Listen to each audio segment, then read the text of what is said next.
still gon' stunt. Diamonds look like they glowing.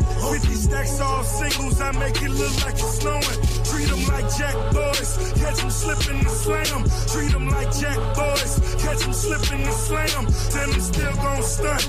Diamonds look like they glowing.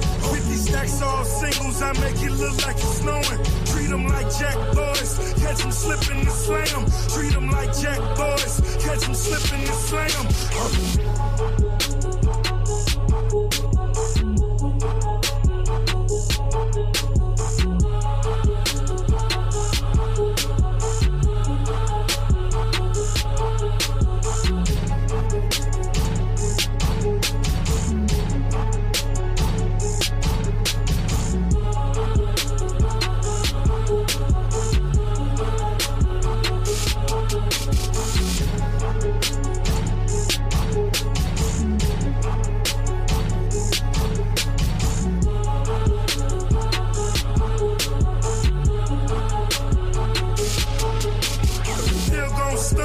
Diamonds look like they glowing. 50 stacks all singles, I make it look like it's snowing. Treat them like jack boys, catch them slipping and slam. Treat them like jack boys, catch them slipping and slam. Then I'm still gon' stunt. Diamonds look like they glowing. 50 stacks all singles, I make it look like it's snowing. Treat them like jack boys, catch them slipping and slam. Treat them like jack boys, catch them slipping and slam.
Welcome to another edition.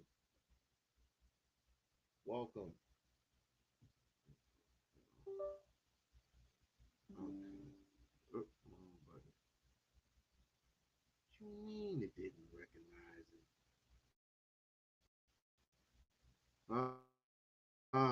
Technical difficulties again. Just give me a second. Give me a second. This is where that's not what I want. So, okay, we'll just do this. Welcome, ladies and gentlemen, to another edition of the We-On-Loc channel. I am your host, We-On-Loc. Yes, today is another celebration. We're just going to be doing just reactionary live streams.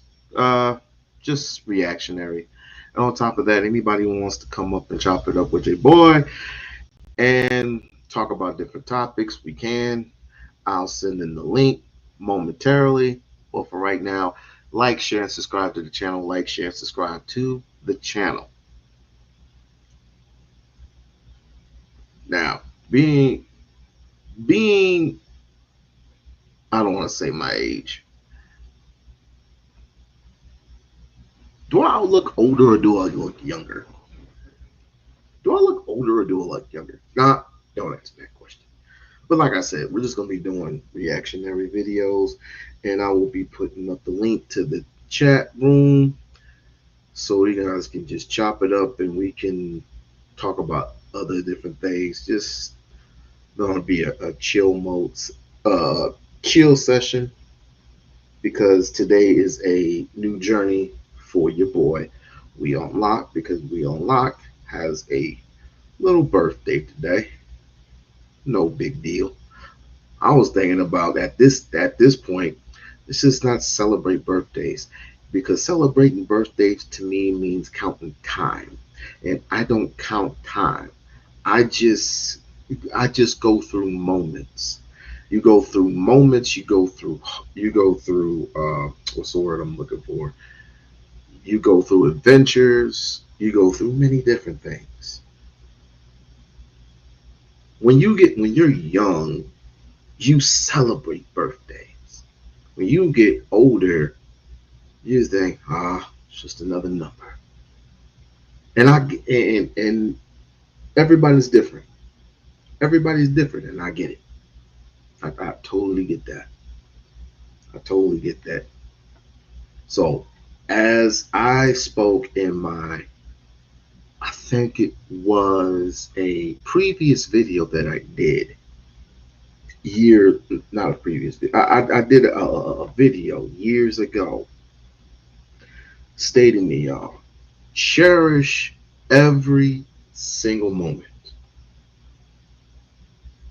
good, bad, or indifferent. Learn from these particular moments. It's in with your own logic. See what you come up with. See what journeys that you as an individual, not just me, but you as an individual say that you have been successful at. I've been successful in many adventures throughout the years. I became a successful YouTuber. I became, you know, uh, a carpenter. I've met people. Excuse me. I've met people. I've been successful in few here there. That's my life. That's just my example. What would be yours? What would be your example, right? Because when you go through birthdays, right? Every single year is an adventure. Every single year. But like I said, the link is in the chat. Anybody who wants to come up, we're just gonna be doing live reactions while people come in and out. And if you're coming in, you're going out, please hit the like button. Hit the like button. Hit the super chat. Um, Hook your boy up with a couple views if you can. If you do, cool. If you don't, cool. So I think this first one we're just gonna go ahead and do because everybody likes talking about relationships, right? I guess that's the big platform. I guess that's the big honcho. We'll just go talk about these gender wars and black man and black woman relationships. Let's see what's going on in here.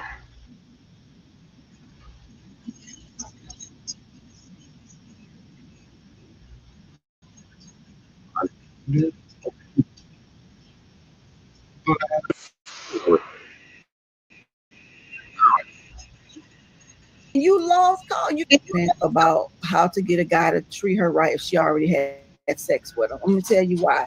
You already gave it up. If you gave it up and he ain't treating you right then you lost call. You can't make him. If you gave up the coop and he ain't treating you right after you gave up the coop, then what you now you're just trying to chameleon your way in a man's life. I'm just saying. Trying to negotiate. That doesn't make any sense. Both of you are knowing and knowledgeable and free will to have sex with each other. That's just the nature of things. It's been going on ever since the beginning of time. Even though it was even though our bodies were not made to connect that way, there's that gift and a curse. The gift was if you come together in holy matrimony, you can multiply. Your family will multiply and have many, many of babies and have many, many of moments. The bad part about it is when you if you connect with each other and you don't have a marriage, then most likely it will, I mean, depending upon the person or persons, it could be a little bit different for you. And you're not supposed to be sharing multiple bodies with other people. It's just no, that's just sick. You know, I learned my lesson throughout the years not to do that. That's why, as I said, I had to settle my black ass down. And when I did that, all was well for me. And like I said, not every marriage is meant for everybody. But there's something special. There's something special that happens at this event, at these platforms, that I often say there has to be a balance. There's always this assumption that women give up the cooch for nothing. Darwin, aka Bruiser, he wants to see black men married. No problem. I have no problem with that. The problem is, what is marriage? Are we being realistic? Have we planned this out? And plan this out for the both of us, not just one person. Ain't no freaking ain't this alpha males. I don't even believe in that word anymore. I don't even believe in the word anymore. And I'll tell you why in a little bit. Your negotiating skills do go down if you already gave up the coup. That is a common sense. It's not even a bad thing. Can I ask a question? Why do I need to? The question I want to know is why do I need to convince you or negotiate with you to treat me right though? But that's my point. Why is it a negotiation? Oh my Why are we negotiating? Hold on, wait. The funny thing is that nobody. Hold on, wait. Lady isn't that. Oh, did she lose some leverage? The argument is all my leverage just my vagina. That was what Bo's question was. No. Mm-hmm. That was her question, and he said no. Okay. And then when we walked it down, and we actually walked it down, it basically reduced to it's just your vagina, and then everything else. No, it didn't. It's yes, not. it did. The thing is, it's not that it's solely, but I mean, the same time, it is kind of like a big deal. I get by outside, being rather on social media or being in the real world, talking to younger women. I promise you, once a woman gave up the cakes, it ain't nothing else she can negotiate. I'm just being honest with you. It's just, I don't know why, it's just a hard concept to understand. Ladies, your vagina matters, okay? And I'm just saying, and you should want your vagina to matter, okay? So yeah. You should want your vagina to matter. So hell yeah, it should be a big damn deal. Y'all use it every day when y'all want some damn money. So when now all of a sudden you mad because a man look at you that way? Y'all gotta keep it real here. How many? I can't even put this in the words. I cannot put this shit in the words. This is what they do every day. This is what these people do every day. Talking about values. I I wish there was a way we can just start this shit over. Because what is a woman's value is her brain. It's not her vagina. But yet you have no you fear that. Certain men fear a woman's knowledge, her wits, her everything. It's not just how good she is in bed. This is the reason people like me crash out every single situation, in every single video, in every single live stream is one of the reasons why I have potential to crash out. I don't see myself on these panels anymore. I did that with Sharon, and that was it for me. And I ended up on, what was it? Damn, I can't even think of it. But let's continue. Ladies, we got to be real. Stop being this. And I'm not so talking about you ladies up here. It's a liberated culture, bro. Ladies, it really we gotta stop acting like the coop. I'm gonna tell you something that I feel. I just feel this, and it may not be true, but I feel like a lot of your opinions are subjugated in the fact of you've raised 4 sons, so your opinions of truth come from being in a very male-centered life. It's been all about your sons, your husband, your man. It's just full of men. She has a mother. She's a woman. You gotta understand. Listen, what if you're saying this? I got nieces. I have friends. I was a cosmetologist. No, I'm not saying you don't. I'm saying it's a lot easier to be on that side, though. You got to understand, I did thousands of women here. I lived in 5 different states, and I actually had thousands of females in my chair as a cosmetologist, single women, all types. I did prostitutes, because I got to be safe. I did all types of women hair, and I'm telling you, it's unequivocally, when women give up the coop, she does lose some of her negotiations. What does your profession have to do with the question? I'm confused. Okay. She was assuming something because apparently she has this fake red pill logic of something. I don't know what it is, but what she was equivalating versus I think it was a question that was being asked, but the two don't go hand in hand. What she was talking.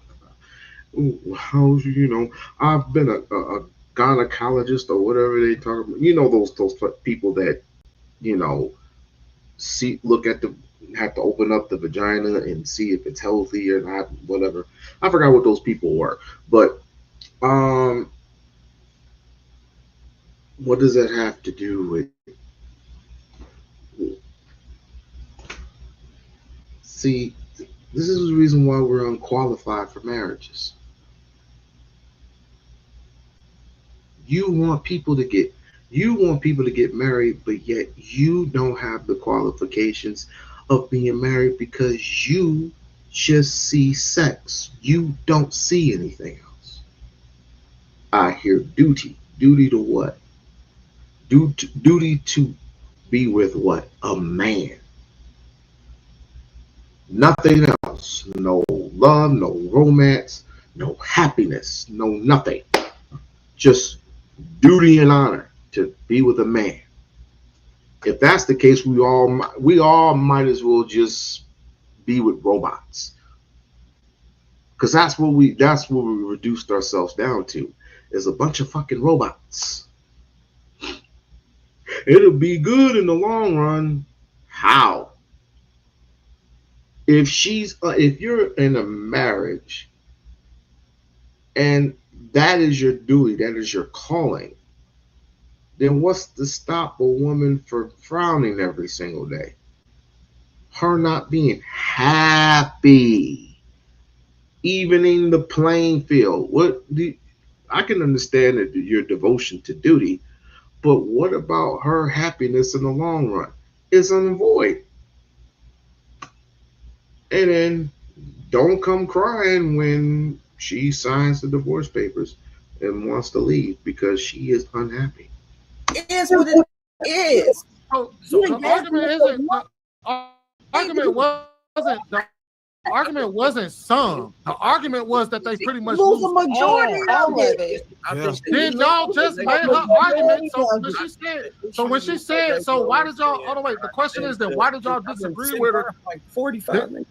We can't hear you that good. That's why. M. White, Why did y'all are. disagree with her when she said all y'all did was literally reduce? She said, "Man, y'all make me just want to be single because it seemed like all y'all reduced me down to is my vagina." And everybody on the panel said, "No, no, no, it ain't that." The reality is, hold on, y'all. Bo been trying to raise her hand for like 5 minutes, and that she not gonna interrupt y'all though. Go ahead, Bo. She been doing good. And so my concern is that we are not holding men to a higher standard physically either, because I feel like y'all have y'all give away your genitalia just freely. Cute, ugly, short, tall, fat, skinny, whatever. Y'all just be giving it away, handing it out like like cards. Just big. You done bought 5,000 business cards and you just handing it to anybody. And some kind of way that doesn't matter. But aside from that, if I have to keep something from you to make you act like a good person, to make you act like a husband, a boyfriend, or whatever, if I have to hold something back, if I have to use something to make you act a certain way, I don't want you. Because if you need to be coerced, that's manipulation happens, attraction happens, the act of sex happens naturally. It is what our bodies do. Now, do you give it away to everybody? Absolutely not. You shouldn't want to. Your body should not react to that many people because you shouldn't be that easy. Well, how many people should it Men be then? are. What? How many people should it be then?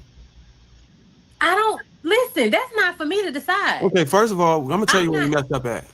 What? You move the goalpost when you start saying using I shouldn't have to keep my vagina to get a person to act right. This conversation wasn't a matter of making a man act right. It was a matter of compelling a man to marry you. The man can still treat you with some common decency. Make a man. It's the same thing, Darwin. No, it's not. No, it's not. That is manipulation. I know a couple right down the street right now that's unmarried. He treat his woman just like I treat my wife. Can you hear me now?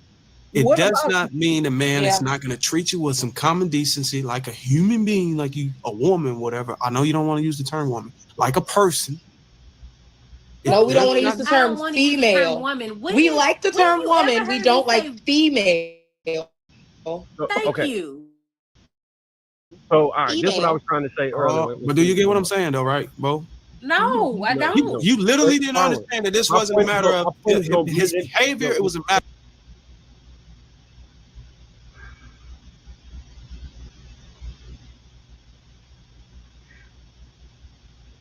A long time ago, I preached separation. I gotta get this thing working again. Like, share, and subscribe to the channel. Like, share, subscribe to the channel. I preach separation for a reason. This is the reason why I preach separation. If we can't pretend, and this on both sides, if we cannot at least pretend to want to do something for not only for yourself, but for your spouse, for your marriage, for your community, at least, I mean, we could fake it until we make it. Let me see if this works now. Let me see if this works.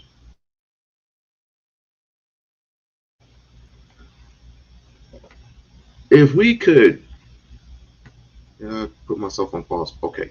If we can fake it till we make it, but we can't even fake it. We can't even fake it. We can't even fake relationships. I guess I'm sounding like them. Why am I going so slow? It's because I'm tired.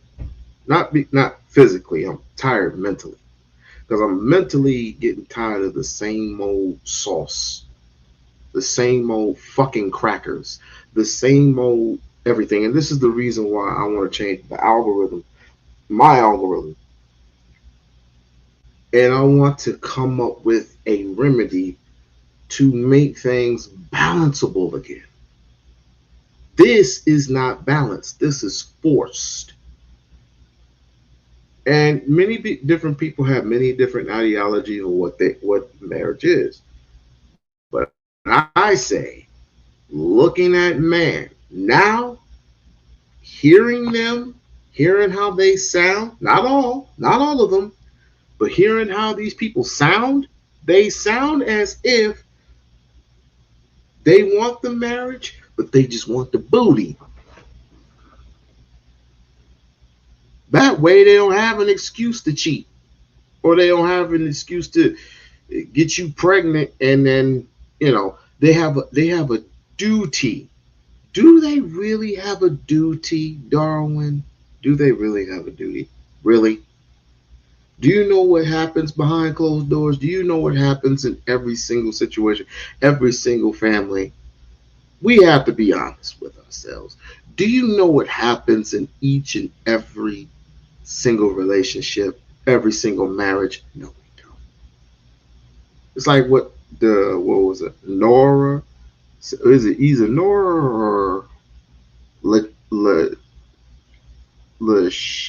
La, Tisha or whatever her name is? It's just like what they say. I'll even go with Sweeney.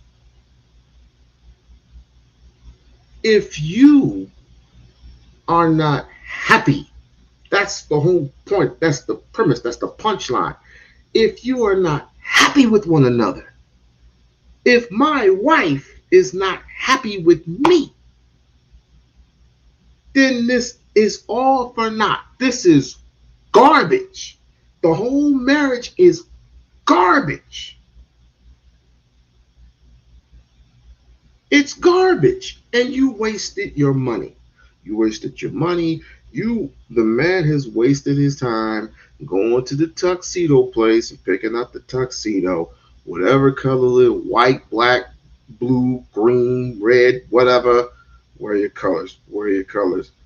The wife has wasted her damn time, has wasted everything, going to get a dress, sizing her up, paying for the building, getting the cake, paying for the cake, paying for the wedding, period, and then paying for the honeymoon. They wasted their money. They wasted their assets, all because you had this narrative of don't oversight happiness with duty to a man. You just lost right then and there because there was no how I can make you happy, how I can love you, how I can, you know what I mean? Just the basics. The basics are gone. The basics are trash. The basics are out the door at this point. Right? Of getting married. My point's gonna bleed into what you're saying. Oh my The thing with Lady, I think what Lady O perspective comes from is dealing with the way that men think.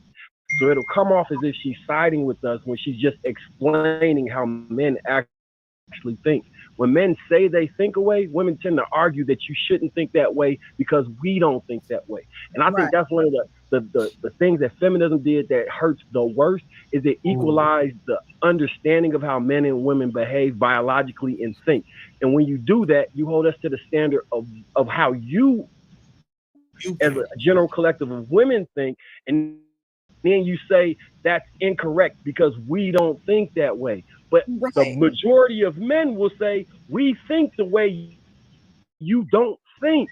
But feminism says that we're added gender and these thought processes behind it, and it'll have women putting expectations of women on men on men instead of understanding who men are and dealing with it accordingly or not dealing with it at all. But to expect men to be women is where you're going to run into conflict and problems over and over and over again. So when Darwin says that you lose the value, it's not just when you have sex. Like, so if I could, it's a nuanced point, right? You love nuance, Mhm. right? The Love those nuanced bars. portion of it is, as a virgin, you have the most leverage for marriage. Was his point? It was you can say I'm not having sex until marriage because you've never had sex before.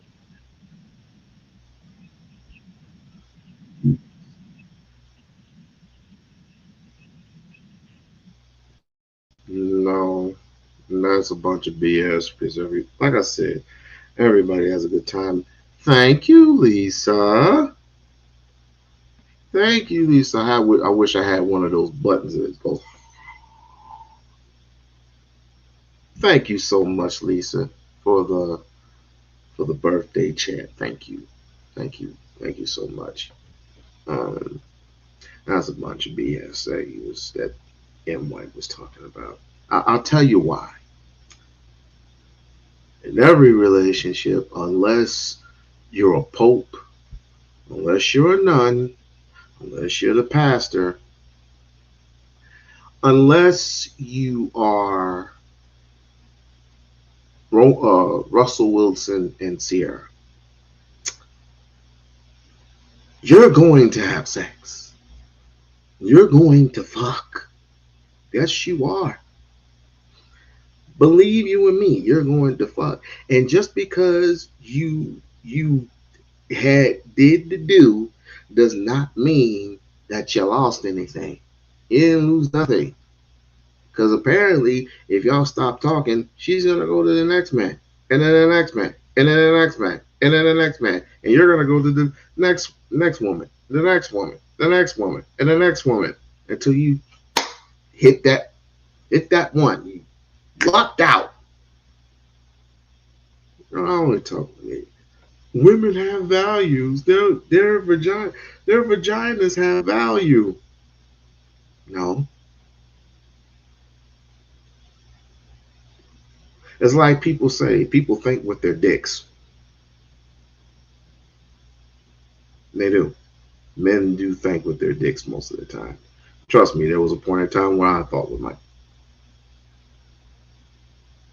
didn't go nowhere. It didn't go anywhere. Hey, the link is in the chat if anybody wants to come up and chop it up with your boy. Other than that, we're just gonna be doing live reactions. This is a whole new journey, a whole new journey celebration. Celebration that I've made it this far. If it was not for the Almighty, Grand Almighty, Allah, Ali, whatever you want to call God, if it wasn't for God, I would not make it this far. So I want to give kudos first and foremost to the Supreme Being. I don't know why God did it. He did have to do it, but I am here. And I am humble. I am appreciative of me being here. I am appreciative of God awakening my eyes every day. And I cherish every single moment. I cherish moments with y'all. I cherish moments with everybody. Is it the link isn't in the chat? Not that I'm coming up. Yeah, Lisa's a little fraidy cat. She don't want to come up. She don't want to chop it up with me on what.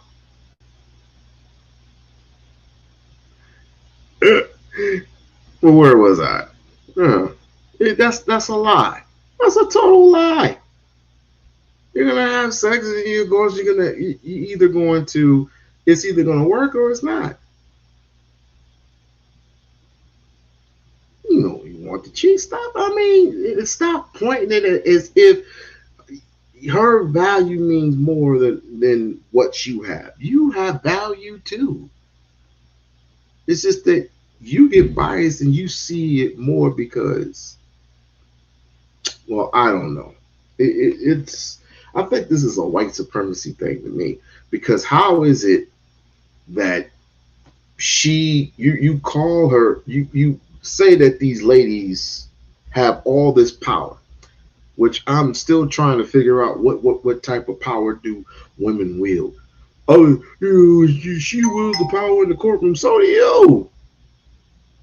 You have a problem getting your ass up off the couch, going downtown, and getting custody of your kids, if any. That has nothing to do with power. It has something to do with common sense. Like, let's keep that real now. Let's keep it a bean. Let's keep it a buck. And I'm almost at 2,000 subscribers. Let's get it. Let's go. I'm excited. I am really, really excited. Let me see if this is the right one. Yeah, this is the right one. Mm-hmm. I'm not scared. I was just messing with you. their families and they will stick it out through everything, because that's just not true, right? We have a lot of men that don't. That's not it.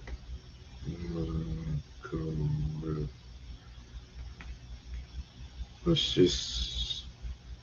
Is it this one? Let's just do this one. Let's just do this. Oh, for Context for sure. which she, the context for which she asked the question Hmm. was she was asking distinctly, do these men even know if their wives Oh, are we got addicts? our first one. That's It's what What not she was what's that up? bad asking. because the What is good? What is good? How you doing, bro? What you How smiling you how for? you doing? What's up, Oh, man? I'm smiling. I'm smiling because it's the Man, I'm first time where I don't have like a debate or anything. I don't even know what your show is about. I just came in to say happy birthday, bro. That's about it. no. Oh, thank you. No, I'm Yeah, just yeah, doing that's some it, man. reactions. That's all. I'm just doing some reactions. Okay. All right, that's cool, man. I just want to say happy I'm birthday, exhausted. man. Yeah, I'm exhausted. I Oh, you're exhausted? Well, that's a good excuse to go out, man. After this show, man, I go am. get you a drink. Even though you're tired, go get you a drink, man. You feel me? What you drink? Yeah, going around the corner, going around the house. What Uh, you what you drink? What you drink? I mean, if I want to be lazy, I'll just drink a Heineken. I'll just drink a Heineken if I want to be lazy with it. But if I want to be real Nah, serious with it, I'll probably no Heineken. no, no. Good boy.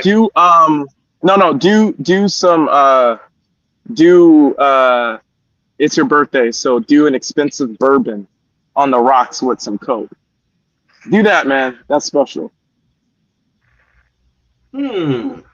You Yeah, do that, man. It's a sipping something there. drink. You know what I'm You saying? might have something there. She said, "Get some Remy." She said, "Get some freaking Remy." I might get a sex on the beach. You never know. You never know. But I would definitely drive bourbon and coke. Definitely, definitely. Yeah, bro. I gotta bounce. I just want to say happy birthday, We-On-Loc. I'm happy that you're continuing with your mission here, man. With your channel, your perspective, everything. You feel me? Beyond all the negativity, all the bullshit, you ain't letting it stop you, man. That's all. I just want to say that. Happy birthday. Enjoy your day. And hey, I'm gonna ask you if you had that bourbon. So I'm gonna add the bourbon there, damn it. I'm gonna add that goddamn hey, bourbon. there we go, bro. I gotta go, man. But God bless you. Happy birthday. See you. Take it easy, man. I'm gonna add that goddamn bourbon. Ain't no fucking. I will try the fucking bourbon. I will go around the corner from my house and I was like, "Hey, give me a bourbon with coke." Definitely. See, you always tripping. You always tripping. Now you coming around. Let's continue. Um,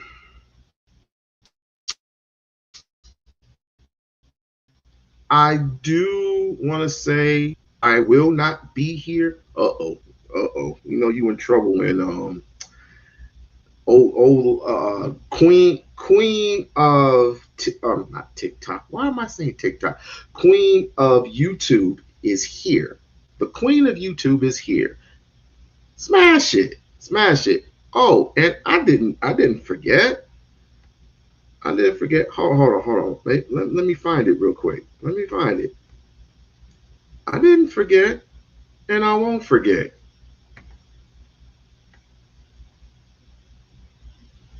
I will not be here this next Sunday. I will not be here next Sunday. I got some appointments that I need to keep. I want to keep my. I got not too hectic of a schedule, but I will not be here next Sunday. So if anything comes up, it will probably be the following week. Plus I want to give myself some real heavy. I want to give myself some. I want to fast, if that makes any sense. I want to fast from this for a bit to get my energy up because, like I said, um, even though I'm heading over 2,000 subscribers, I literally um, am draining for whatever reason. I need to get my energy up. Maybe it's because of the bullshit that keeps lingering on. I don't know what it is, but when I find it, I'm gonna get it out of my system, and I'm gonna boost my shit back up. I'm getting older, and I have to get wiser, not just for me, but for my kids. All right. Fuck YouTube. YouTube don't pay me. You people, if it wasn't for you, I would not exist. They just don't. If it wasn't for you, I would not exist. And she has done a fabulous job, indeed. And she's gonna get some sunshine. She's gonna get some shade. Um, who else? I have to say congratulations, Fatty. I want to be fair. I want to say congratulations to Fatty. I want to say congratulations to my boy Auntie. One love to you, bro. Um, man, yo, we're getting the ball rolling, bro. Getting the ball. I'll come and visit. I'll come and visit y'all, but I just want to just fast from this. This is We-On-Loc Nation. Happy, happy, happy, happy, happy. Smash. Man. How are you, my dear? How are you, my dear? Well, so let me get to the meat and potatoes because I don't like a lot of small talk. So you see that I'm uh, branching out over in the Las Vegas sector. So Mm-hmm. I've always had you in the back of my mind doing it. So now that we kind of know the spaces, I want to start coordinating when your return, like trips, lots of trips to Vegas. Vegas streaming, Vegas content, Vegas, Vegas, Vegas. And that's going to be like a quarter of my content. So obviously I can't do this without you. Duh. So you see how this goes. So my thing is, um, you're in Vegas already. Start getting that, and I will start sending people over to you because you're right there. It's a hot topic right now. So let's go right there. Start streaming Vegas sites, Vegas. What it would be nothing outside of your work, and you know we could start coordinating some things on top of your Umar stuff Yeah. and things. Diversify your catalog. So that's what I like to do. I'm on mute. Someone told me to do this a long time ago. I should have done this a long time ago. A long But time ago, now that but you, better late than never. Better late than never, sir. And it all ties together. It's all juxtaposed, and it is a really good time to branch out right now. Now, now, now. now, So now. Nah. It's about timing. It's all about timing. Okay. So that being said, that's all I wanted to say. Smash it. Goodbye. Ladies and gentlemen, the queen of YouTube, Shish Trish, smash it. Part of the brand. Let me put that brand back up. Part of the B Sectate.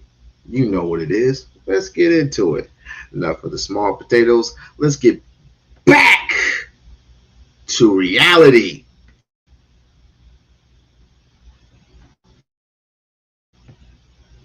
And yes, Lisa, I was just Conversation was playing. about like what he was trying to vouch for was that he feels like he's a good husband, and the dialogue that me and Bo were sharing with that man was, well, how do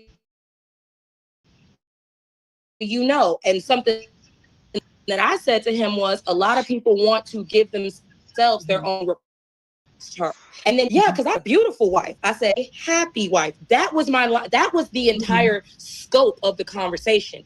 Where my line of thinking is you can't grade your own test and say you're a good husband because you say so. Did she say that? When I get up in the morning, my wife be jumping in the bed, jump on top of me, smiling like, I'm glad you're up, smiling and shit like that. Or I got some breakfast for you and stuff like that. Like she really get up to the point where she almost get on my. I think he has a robot for but I think he has a robot for a wife. But let me not go there because I just think that some, not all, some of these marriages are fake. But I don't know. Long term, we'll see. No, she'd be so excited that I finally woke up out of the bed. Is that a way to? If you were to answer the question, your answer will be yes. Yeah, my wife is happy. I can say the actions that I'm expressing to you that's happening on a day-to-day basis with my wife may be a better answer than just saying, yeah, she's happy. You may look at that as you don't really know if your wife really happy. Because I think Talasia's point is deeper than just answering it verbally. But if we communicate instances and examples of scenarios where Laisha can put herself in a woman's shoe and like, yes, if I was doing that to my man, I'm. Dude, what is so simple? It's so simple. It's so simple to just say, yes, I'm fucking married. Yes, I'm married. And it's either I'm happy or no, I'm not. I'm not happy. Well, get happy. Or so, I mean, well, why do we have to keep going through all this bullshit ass lingo? The thing about it is, I could tell you to you like this, but it would be unrealistic. The reality is, it's about the duty. It's about the duty, and it's about the honor, and it's about the respect. No romance, no nothing. Just you're supposed to, Lisa, you're supposed to cook me food and you're supposed to be smiling by it. Cook, clean, give me sex. That's a marriage. Cook, clean, give me sex. That's a marriage. There's no such thing as happiness. There's no such thing as love. Love is an action. No, love is a verb.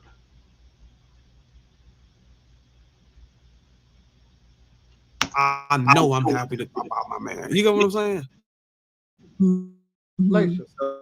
So it's really no other way to measure it. I'm just speaking on the fact that a lot of people brag about being themselves and say whatever, and their point is valid because they're married. But my point was, just saying you're married doesn't make what you're doing the right way to go about it, because you don't even know that other person's well-being. Like, are you happy? Are they happy? Like, is what y'all doing actually working, or are you just saying that you're doing it and it's right because you're a man saying you're doing it?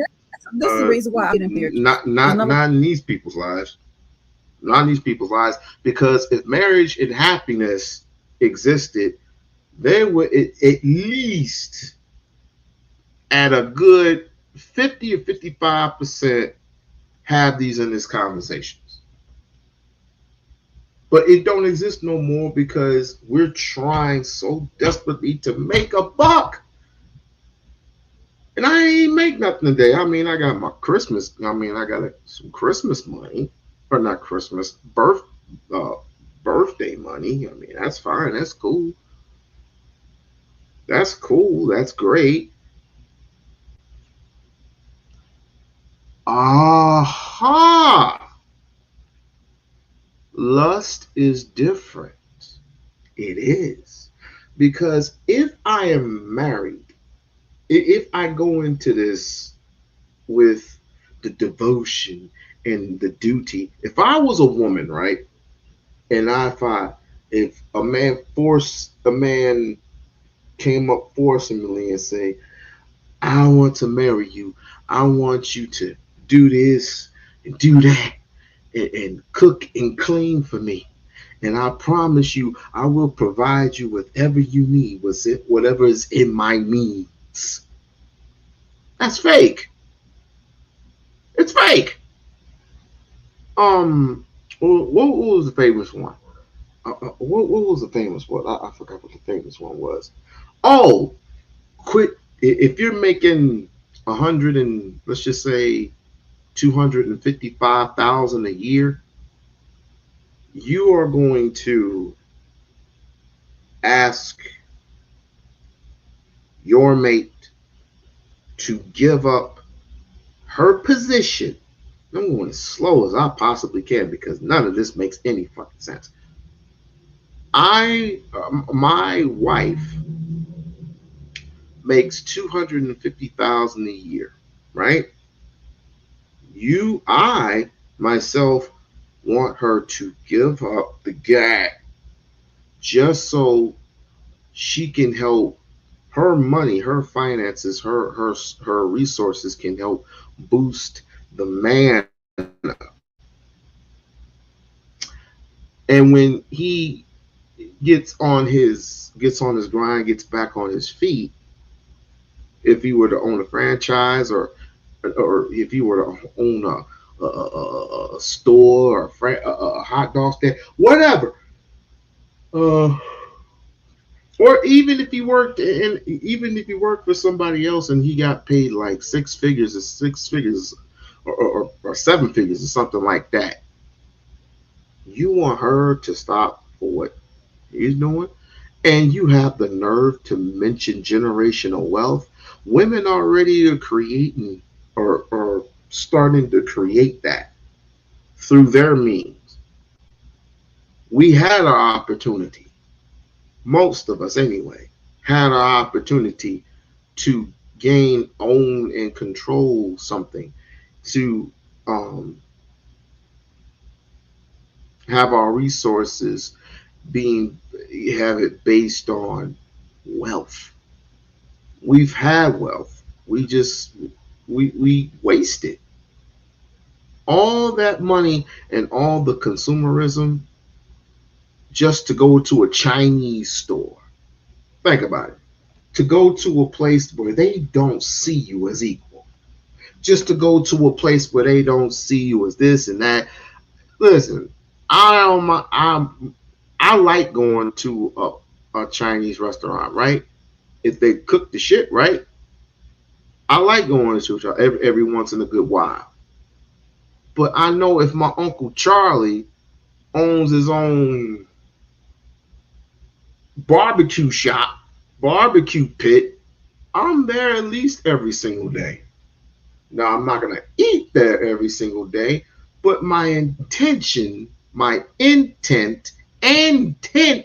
is to go straight to Uncle Charlie's and promote and support him.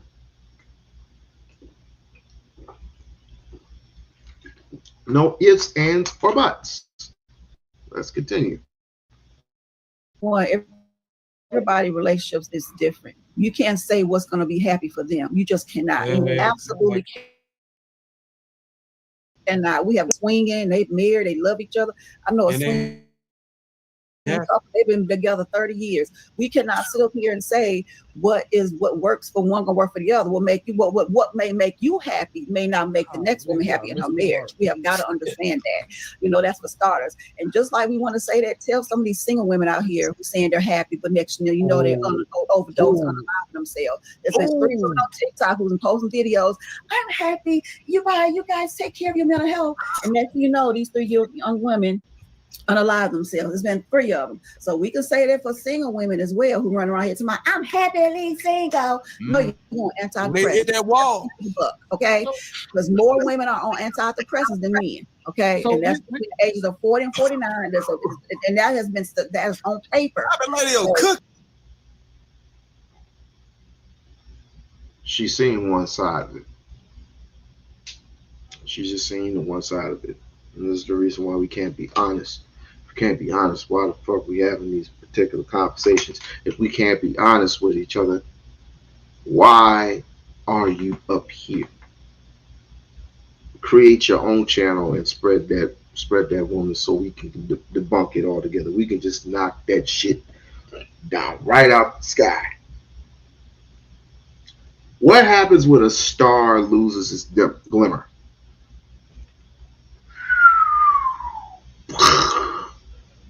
Crashes right down to earth and never shines again.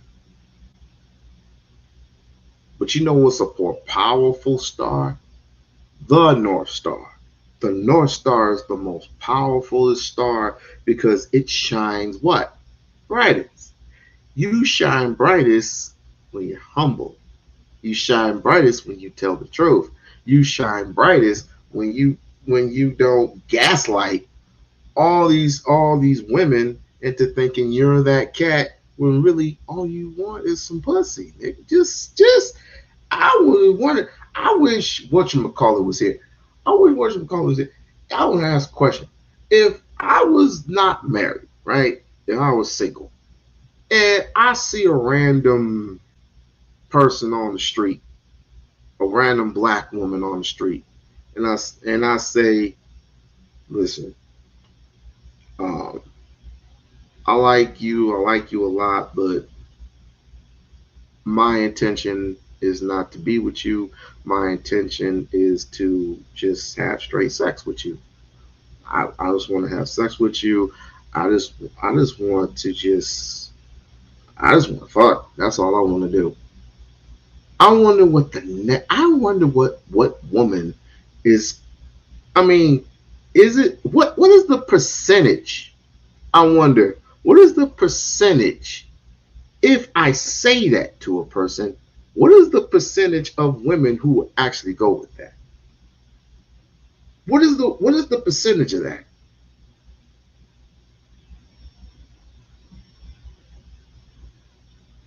Are they going to go by that? Are they going to go by based on what I just said? Or mainly, I don't know how these dudes ask it. Maybe they ask it a little bit more differently. Maybe they ask it the same way, just a little smoother. But I caught it and I just put it out there for what it is. And I say, I just want to smash. You got a big ass booty.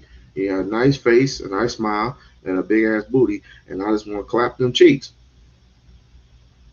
I don't want to be in a relationship, no strings attached. When we're done, we can just go our separate ways. What will that look like? I guess I should have came out with that first, just to see if I can get a reaction out of it. I should have led with that first. Now I'm curious. How would you get the draw?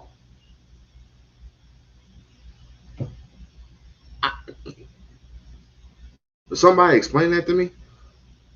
I mean, it'd probably be easy if for a black man and a white woman to get together. I seen it firsthand last night.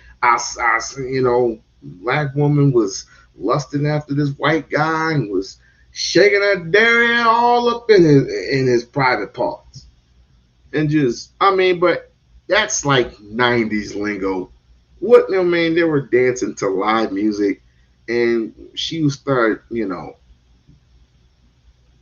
twerking, or not really twerking, but doing a little twirl dance or whatever. I mean, it's 90s lingo. But yet and still, I mean, number one, I had clenched my teeth because, I mean, even though it was a good looking black woman, you hung out with the enemy. But I was like, I'll leave it alone. Secondly, I mean, like I said, how do I ask? Did I ask the right way? Did I do it the right way? I'm wondering. Do these things actually exist? Do these things actually occur? I know they occur, but how often? And what is a woman's response? I need to know what a woman's response would be. And they sit up here and say that single women, because I've heard some women say, well, single women are happier. Yeah, because you're on antidepressants. So let's keep it a buck. First of all, are married women not on That's because we are antidepressants? biologically Well, women, period, and that's predisposed to weird. depression Single, more more, than men. but married women, single women are making that they are happy, and they're April May that came out and say, look, you on my couch, the Range Rover, you the dating coach. Everybody knew who she is. She's a dating coach. She quit the industry because of us and our unrealistic expectations. She talks about it all the time. So we can get up here and holler about what's happy and what's not happy. We've got to stay out of people marriages. That's just, I'm big on that. I have friends that I'll tell sometimes we don't call talk. We have got to stay out of people marriages because we do not know what's happy. So I think that was an unfair question to ask or not. His wife is happy, you know. That's unfair if he's the judge. Daddy. How is it unfair if he's the judge? Say, happy. Hold on, wait. Unless you and her, ask her. You gotta ask her if she had woman. You lying to her. Don't comment on their marriage. Yeah. Wait. You're saying don't comment on as if she's saying your wife ain't happy. She just simply asked for Wait. It's somebody's business. We get it business you getting people business, so we get in people's business all the time. We did this for 3 hours last week about her life, her relationship. Girl, so that's because she can't. Okay, well that's not the same. It is the same. It is the same. And you put the information out there. No, let me tell you why. It's right now. As I'm sitting here talking to y'all, I don't necessarily so much of my business. What's also seen is that me simply just saying I'm married has now gotten me. Well, why the hell are you talking on a panel at 2 a.m. if you're married? If you're married, why is it this? Why is it that? You know what I'm saying? Like, it is people passing judgment on what they think, which is cool. I'm just gonna question. It is is she happy? Case in point. Hook, line, and sinker. If we can't have conversations, but I mean, yeah, I'm just gonna stick right to that. If we can't have these logical conversations while we're in relationships or marriage, yet and yet in marriages, why go on live? Hell, we might as well just game the rest of the stream. We might as well just game. I am itching to play Fortnite.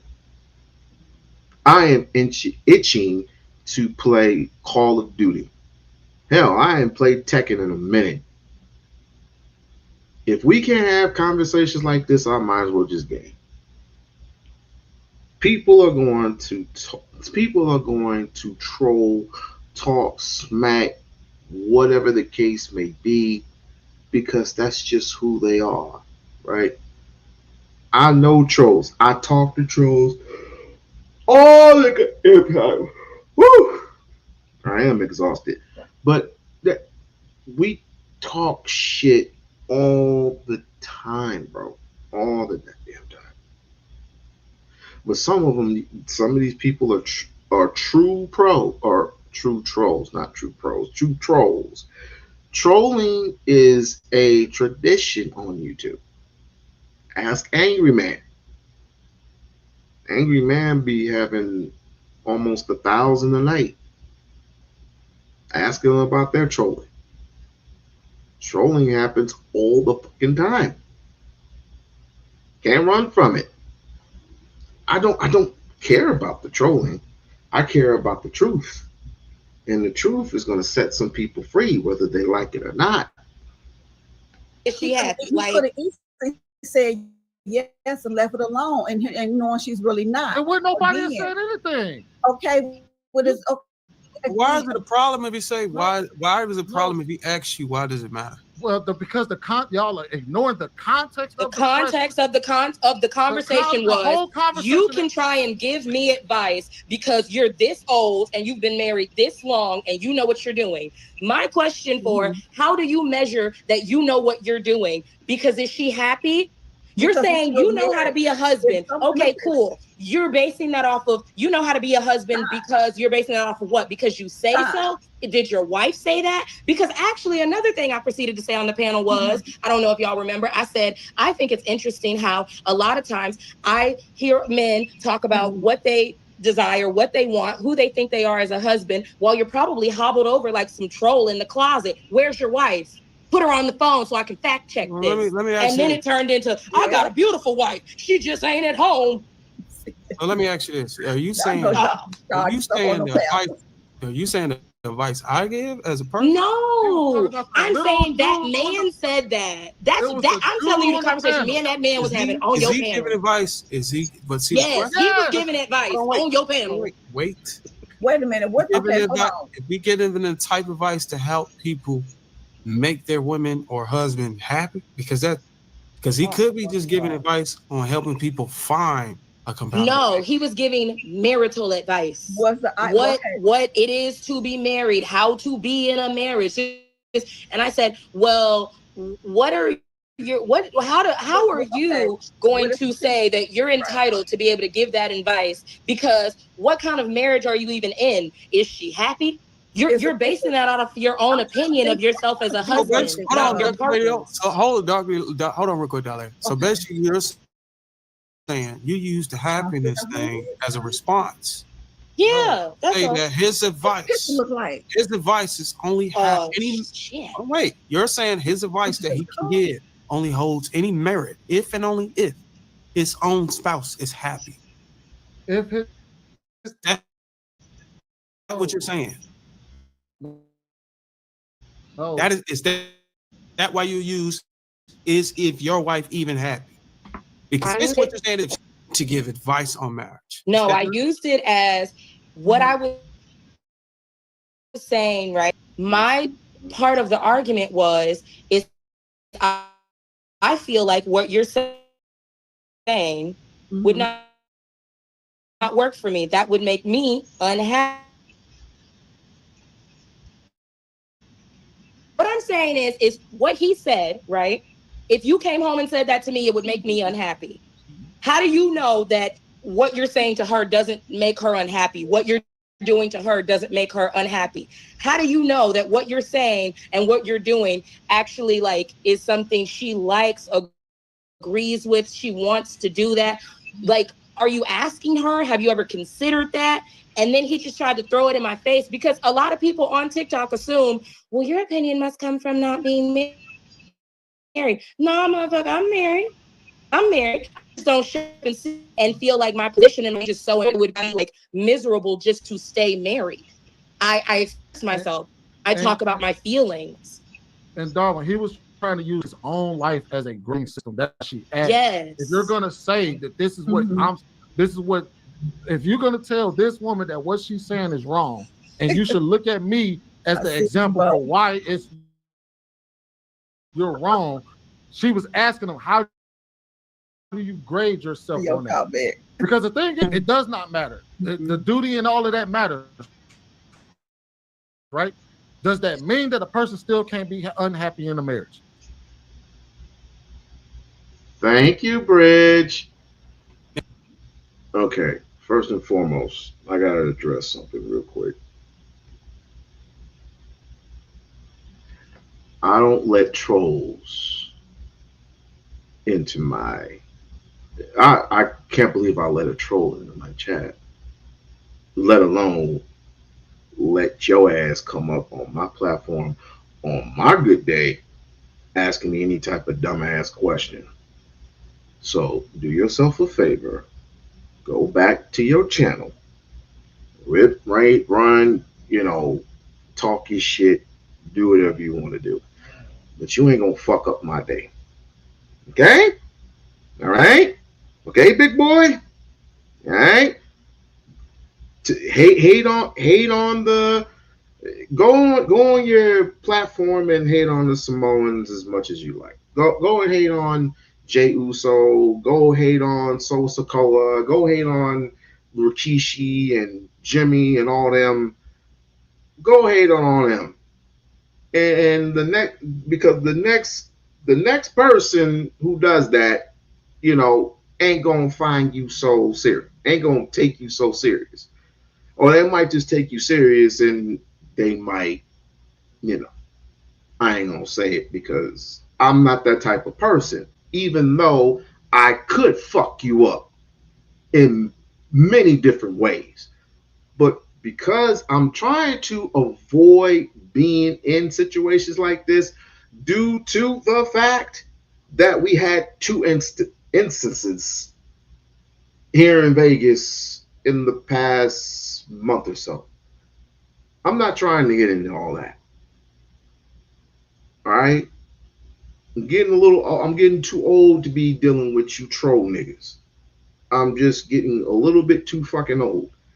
And the way you disrespected the ladies up here last week, when was it, Bridget? When was it?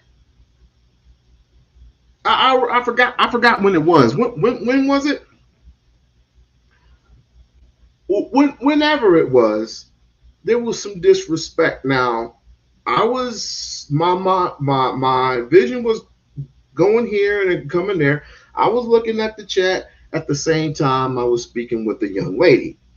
Now, you weren't being too respectful to the ladies up here, is what I heard. All right.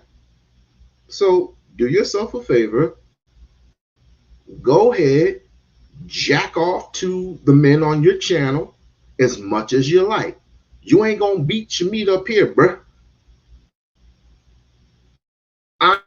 I ain't stunting you that way. I don't stunt motherfuckers that way. I like games. I don't know about you. That's it. That's it. That's all. Now you can go on and do your gay shit, whatever. I mean, I could put you up on the Summer Jam screen, my damn self, and just roast you like it's no fucking tomorrow. Because that roasting that you did, I mean, that was just yeah, good, yeah. Like I said, yeah, Bob. That's exactly my point. So we ain't got to go no further than that because you ain't gonna fuck up my high. You are not gonna fuck up my high of happiness. You see, this is the thing.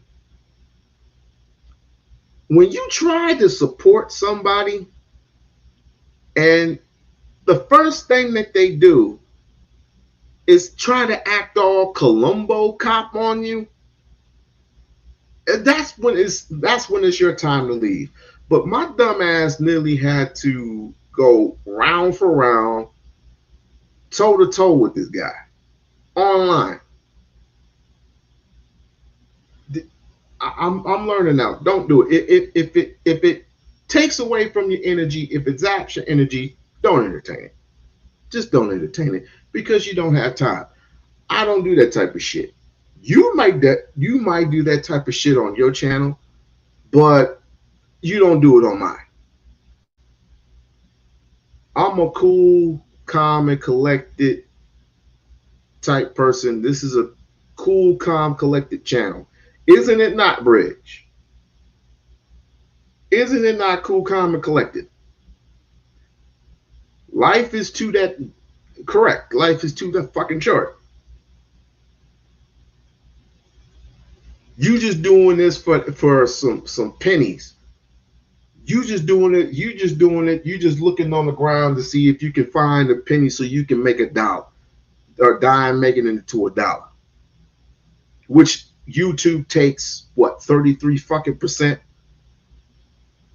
I bet all the money that you make, I hope you make it, bro. I hope you make it, and you know that nutty ass apartment that you got that you living in. I hope you get a good mic because that mic fucking stinks. So anyway, back to reality. Even if they value duty over happiness, could they still walk around with a stank look on their face, with an attitude because they upset about something? Could they still not be happy? Yes, so they can still go through spurs without a relationship and have unhappy moments. Right. So when she asked, when it was when you look at the conversation, he was basically telling her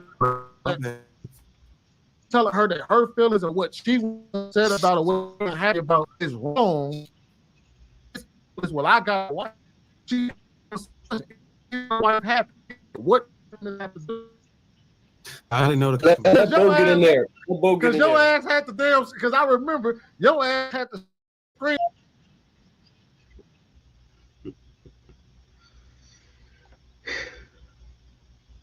Happiness, such a deal breaker. I guess happiness doesn't, or at least with these goofs,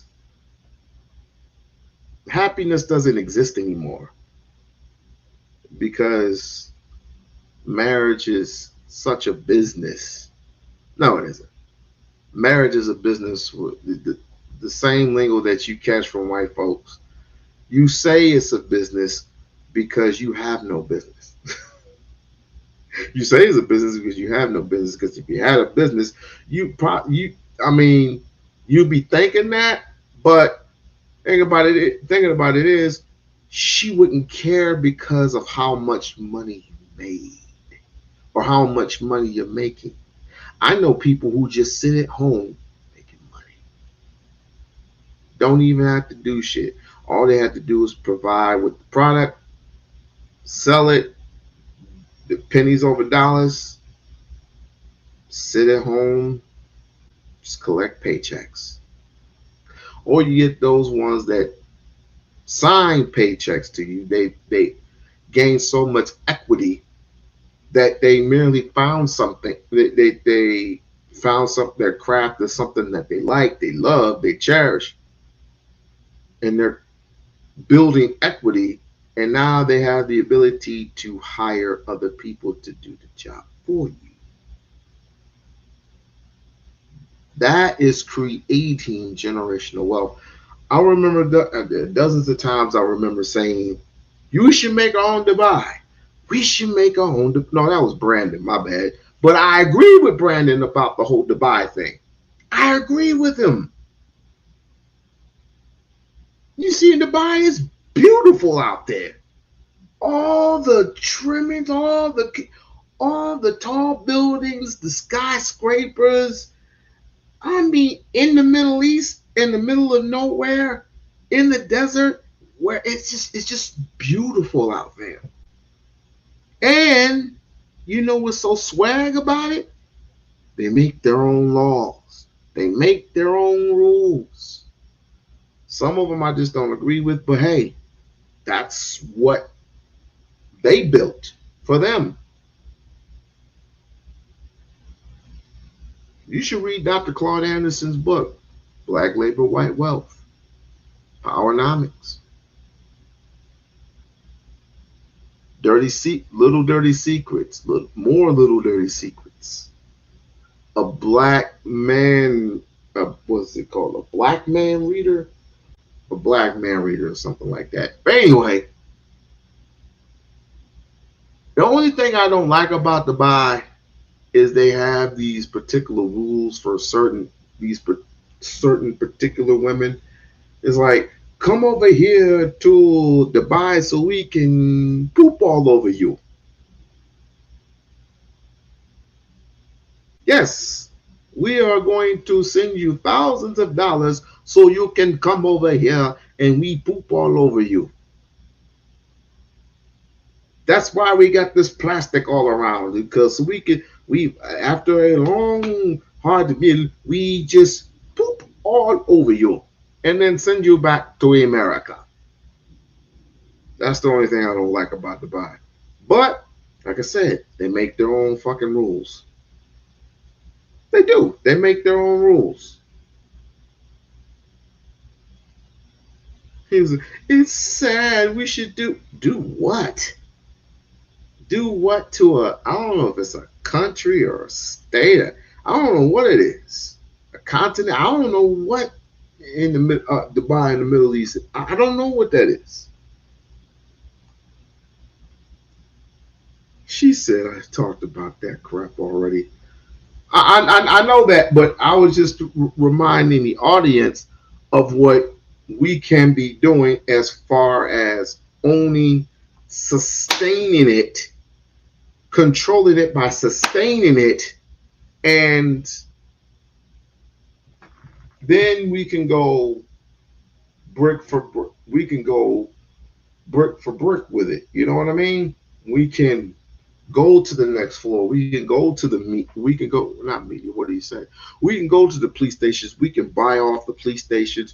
We can buy off the senators, the mayors, the governors. We can buy off those people if we had the equity. That's my point. That's my whole point. We can do all that on a whim if we had the money. Yeah, I know. I know what you mean, but understanding the point of all of it. Understanding the point of it. But before I continue, like, share, subscribe to the channel, like, share, subscribe to the channel. But the point of it is you can help if you made the equity and you build these skyscrapers, even though we won't see it in our lifetime. If we ever get to that, we won't see it. But maybe our children or our children's children will see it. We ain't gonna see it because we'll be dead and gone, right? But yeah, that's all we're talking about is passing down generational wealth. But how am I gonna pass down generational wealth? Hear this and hear this now. If the man might as well just fucking say it. If a black man, right, can not for some odd strange reason generate any type of wealth, any type of resource, then the woman's gonna have to do it. But we get mad at the woman for wanting to build generational wealth. Barack Obama, he's the president of the United States, but does he have equity in anything? Does he have, I know he has money, but what does he own and control? It's about building these establishments. You know what I'm saying? Whew. You know what? I think I might be back tonight because I am kind of exhausted. But I will say this. You build generational wealth, you build equity, you sustain as much gold, silver, liquid, bronze if you can do it, right? If you can buy gold, buy it by all means. and you just continue to save it. Save your silver. Save your silver. Don't ask me about Bitcoin anymore. Don't ask me about Bitcoin anymore because Bitcoin is that damn tricky. It just goes up and down. And when it gets low, right? Yeah. Before I do that, I want to check to see what's going on here. Oh boy.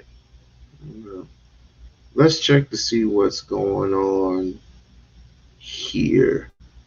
LA conversations with. About with our people, we hold things in, we hold the lies in, right? And that's what kills us. And like you said, I shouldn't say this, but you know your all. What you say? Your trolls are going to come at you, nigga. Come. Okay. Let me explain this to you. You know, people say, "Oh, you slept on the couch, nigga." I slept on many couches at many times. I never, never slept with a dude. I never beat up a woman. See, the thing about with me, like I slept on couches. Even if you have your own house, you sleep on the couch. This is the stupidity of our people, and we are mentally sick, sister, and that's the problem with our people. We are mentally sick. I may sleep on my couch. I may sleep in my bed. It depends on how I feel. I may sleep on my floor when my back was hurting. You follow me? So things like that, like you can't hold that against somebody. This is the weirdest shit ever. So there was a video with Umar Johnson, daughter, crashing out. And everybody thought I was going to beat him up. Everybody said, "Yo, Spirit, what do you think about Umar Johnson?" I'm not Leon Honors, baby. I'm not him. I'm not Leon Honors. I'm not going to dog this dude because karma's a bitch. Karma's a bitch. So Well, that's good to know. thing is that when I heard that, I'm like, it's something wrong. And y'all never ever heard me diss Umar Johnson. You heard me tell the truth. But you never, every time I did a radio show, if you ever heard me do a show, I will always big up that person. But I don't kick a nigga when they down. I can, but I don't. But when I saw that about his daughter, I was like, damn, dude, this is kind of crazy, yo. So I was telling Brandy about my son Amir, right? And I shout out to my brother Rod. It's a host of brothers that's real good fathers, that is real fathers who take care of their children because the parents are not together. They use the child against the father, if that makes sense. Now I could see if the father was a deadbeat, he beat up his woman or the mother or something like. I could see if he did something like that. But there's dudes who are genuinely fathers who go through hell, right? And some even doing what we're doing. I don't like. I believe Umar Johnson's intentions when he came out with.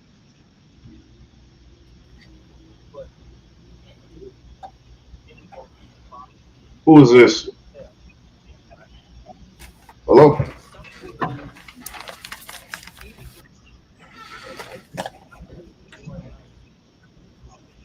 Can you hear me?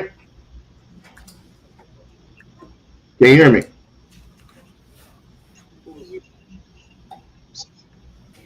It's New Wrestling World Order. Who else is it? It's Dietrich Davis.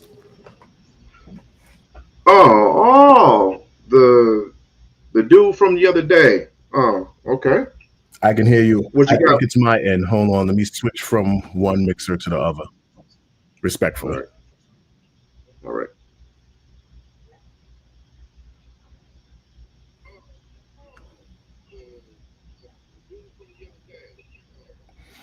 I ain't coming here to troll. You just said that we needed to talk, if I'm correct. Respectfully. And I happened to be on my way in from an event. I was coming up in the elevator and I said, let me cam up. Because you came into my live chat and I and I was cool with it until everybody started emailing me about you. And that became the issue of what they were saying. I think that's incorrect. I think you crashed out on me because I said something about Jey Uso. And then you crashed out because I said something about Jey Uso. You said I was, what's the word? Glazing? whatever that means. Why would I do that in a wrestler, particularly somebody I'm a fan of? I just That simply asked wasn't the what did question. it. I'm telling you right now, that 100% wasn't what did it. It was what did it. That was the reaction. That was the reaction. You just made a reaction to my action when I said it on your chat. That, but regardless of all that, what is it that you want to discuss? Oh, because you up here said I was married to a white woman. I don't even like white women. Said I had kids. I don't have any fucking kids. I don't even care to have kids. Why would I separate my career goals from to have children? You also said that my cheap and smelly microphone that costs about 5,400. And then you also said a bunch of things about me that 100% wasn't true. And to respect your stream, I came into your stream respectfully, and I talk kindly in your live chat with the conversation about marriage, and your people took it sensitively and threw me out. And that's no, never mind. But you came into my live chat, and I said, wait a second, I'm getting emails that you shouldn't even be in my sector, in my live chat, because of what you've done for women, buying out chicks and doing this, that, and the other. So you don't even realize I got hit with a barrage of about 12 emails exactly, which I can forward to you. And that also is what triggered everything. And you fell for it. You Oh, they sent me completely video fell for it. links, this, that, and the other, this, that, and the other. I couldn't disagree. It's not my fault that in that whatever that sector that for screen capturing and everything. You are aware they in that sector. I'm not a part of the fucking OTEP or black sector like that. I'm just a part of the wrestling sector. The rest of my life is working in film and television. So I'm not a part of what that other side of the world that they're hitting me with information. So if they're sending me video facts and audio facts, how can I disagree with what they're saying? Well, that's because a particular individual and individuals, they decided to basically spread a whole bunch of nonsense. I mean, I could have done the exact same thing, but see, here's the thing. I'm not a troll like that. I don't dox people. I never doxed anybody before in my life. So that's that. Second and first and foremost, I already know who you're talking about. So we won't even go there. The point of intention is when I first heard of you, right? You're a wrestling fan like I'm a wrestling fan. You like certain people, I like certain people. I talked about Jey Uso. You said, "Why am I hating on Jey Uso?" You're mute. You're mute. You're mute. Can you hear me? Hello, can you hear me? Is this dude deaf? Can you hear me? You're mute. You're mute.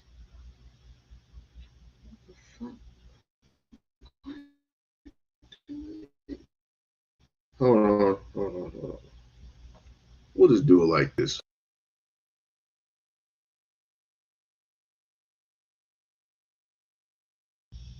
Hello, I can't hear you.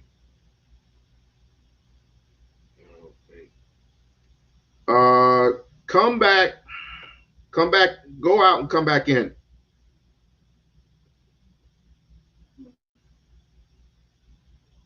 I can't even hear.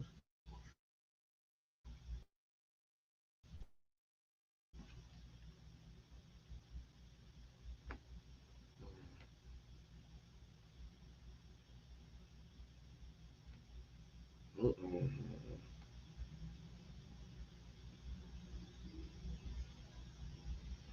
Uh-oh.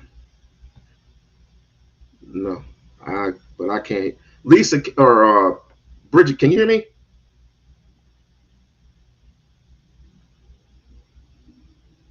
Can you can you hear me at all? Your 12K mic is muted. Bridget, give me a one if you can hear me. So I don't even know what's going. Hold on. Hello, Bridget. Give me a. That's not me. That's him. Now I can hear you. Yeah, I can hear you. I was hearing you crystal clear the whole time. No, I wasn't hearing you. But so where did I leave off at? Because and I know one of your people is said in the live chat, why am I here? It has nothing to do with the live chat. They can keep it as personal to themselves as they want to, or scream it to the rafters. The point was, when you came into my live chat, and my words verbatim, because I go back and watch every show. So like you said, I may be doing this for YouTube pennies. Just to give you a little bit in background, I worked in film and television for the last 24 fucking years. I was a former executive for me and Star were over at Warner Electronic, at Sony, and then also at Universal Records. I left there, went on into the film industry, made my first mint there. So the entertainment industry is 100% what I am at 100 miles per hour. So I'm definitely not doing this for YouTube pennies. And I'm the number one consultant they rush out to go higher in my industry. So I don't care about monetization or doing this for YouTube pennies, as you stated. That's number one. Number two, when you came into my live chat, like I said, you said it was maybe one person. It was 3 to 4 people who were sending me videos and information and screen captures. Keep this person out of your live chat. This is who they are. So when you came in and you said something about Jey Uso, I said, motherfucker, Jey Uso and the Samoans. You kindly made, and then when someone else says something, you made your little comment. So I go into what I normally go into, 100% just roasting. And it wasn't even a real roast. It was just me talking disrespectfully. This is the nature of my live chat. This is how we do it. It's one of those get down for your crown cut type of situations.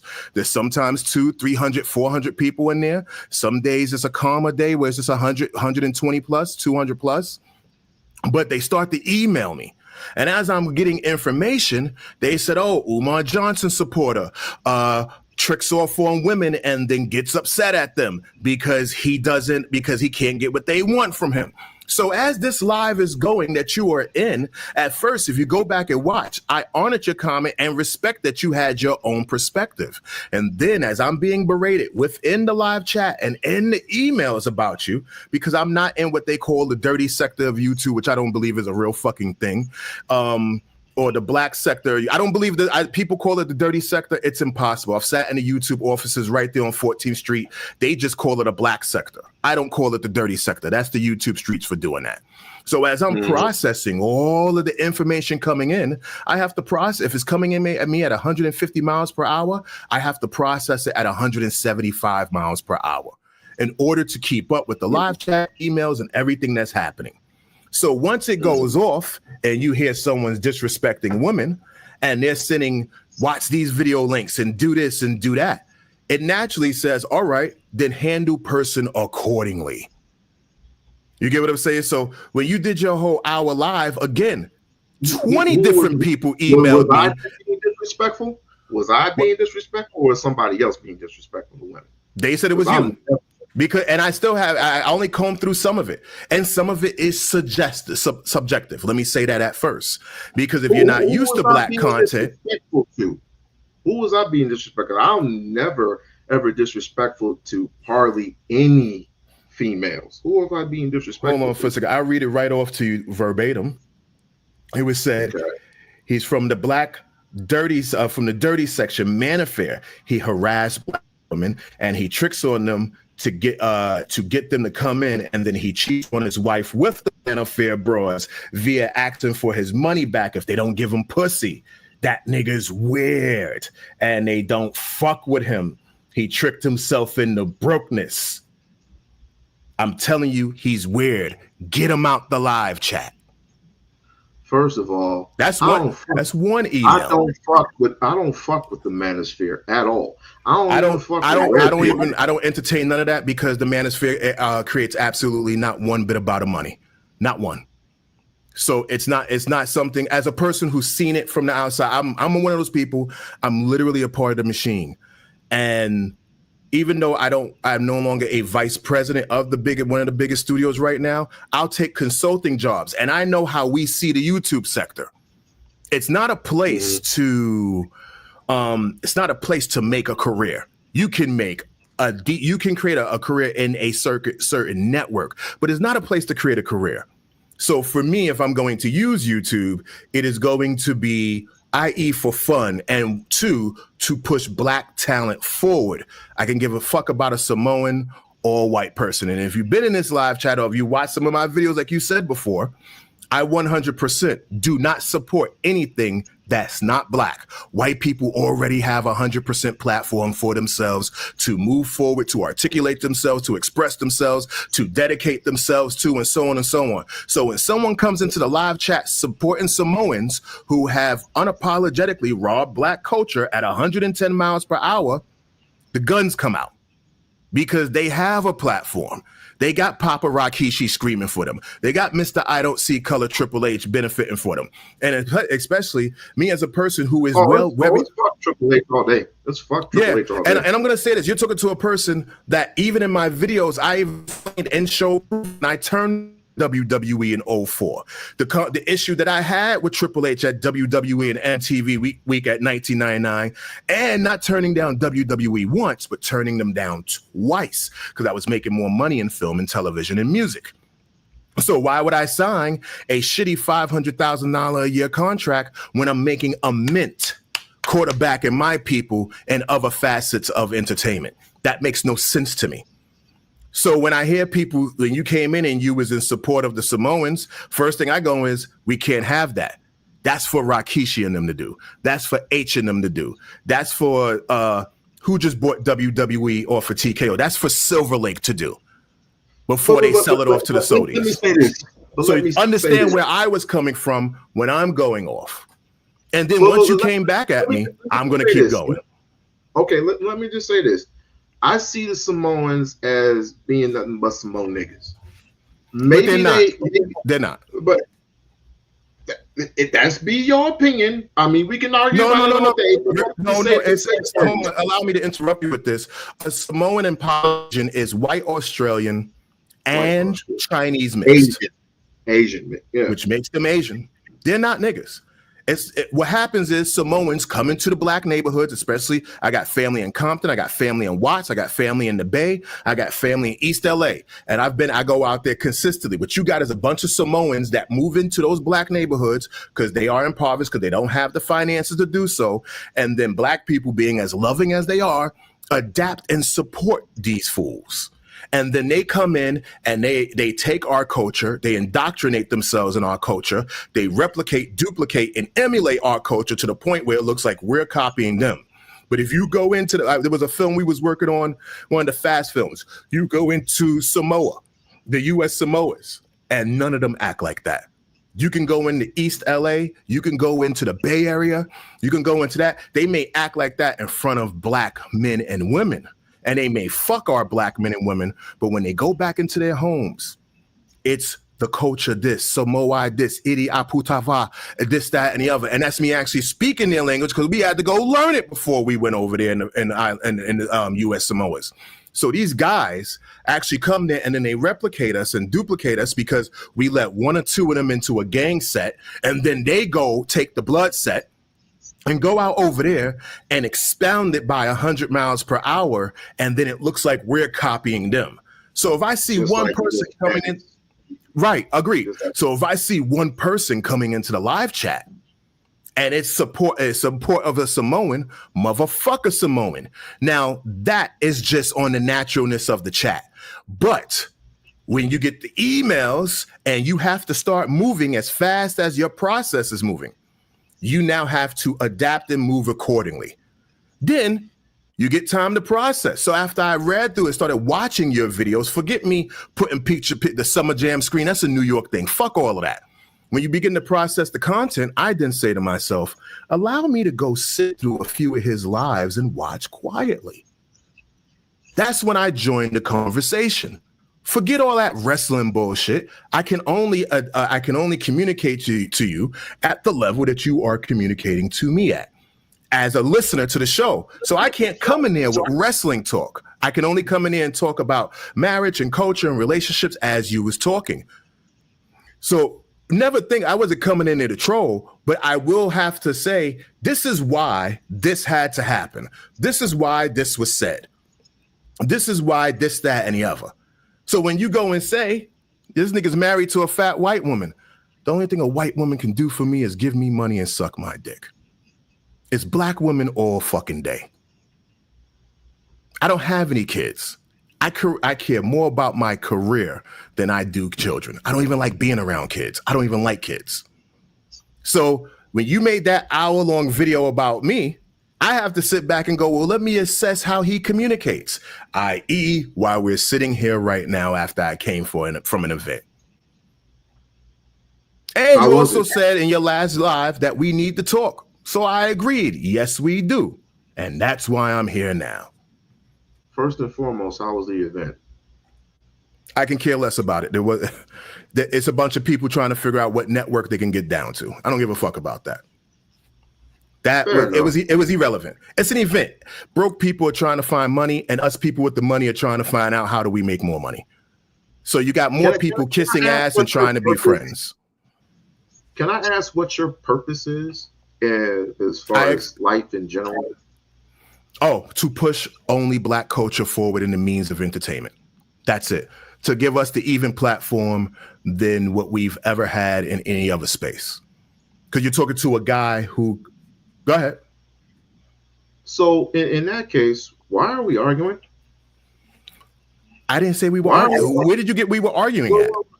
I was just presenting why we were in that direction. And you said, because you brought up the Samoan thing. Why were we arguing? Only because you was in support of the Samoans. And then it turned into everybody telling me what you are. Wrestling fan. That's what I do. I'll even admit to you, when I was 5, 6 years old, I was a big proponent of Hulk Hogan, Macho Man Randy Savage, Ricky the Dragon Steamboat, and the list goes on and on and on and on and on. Like most people were.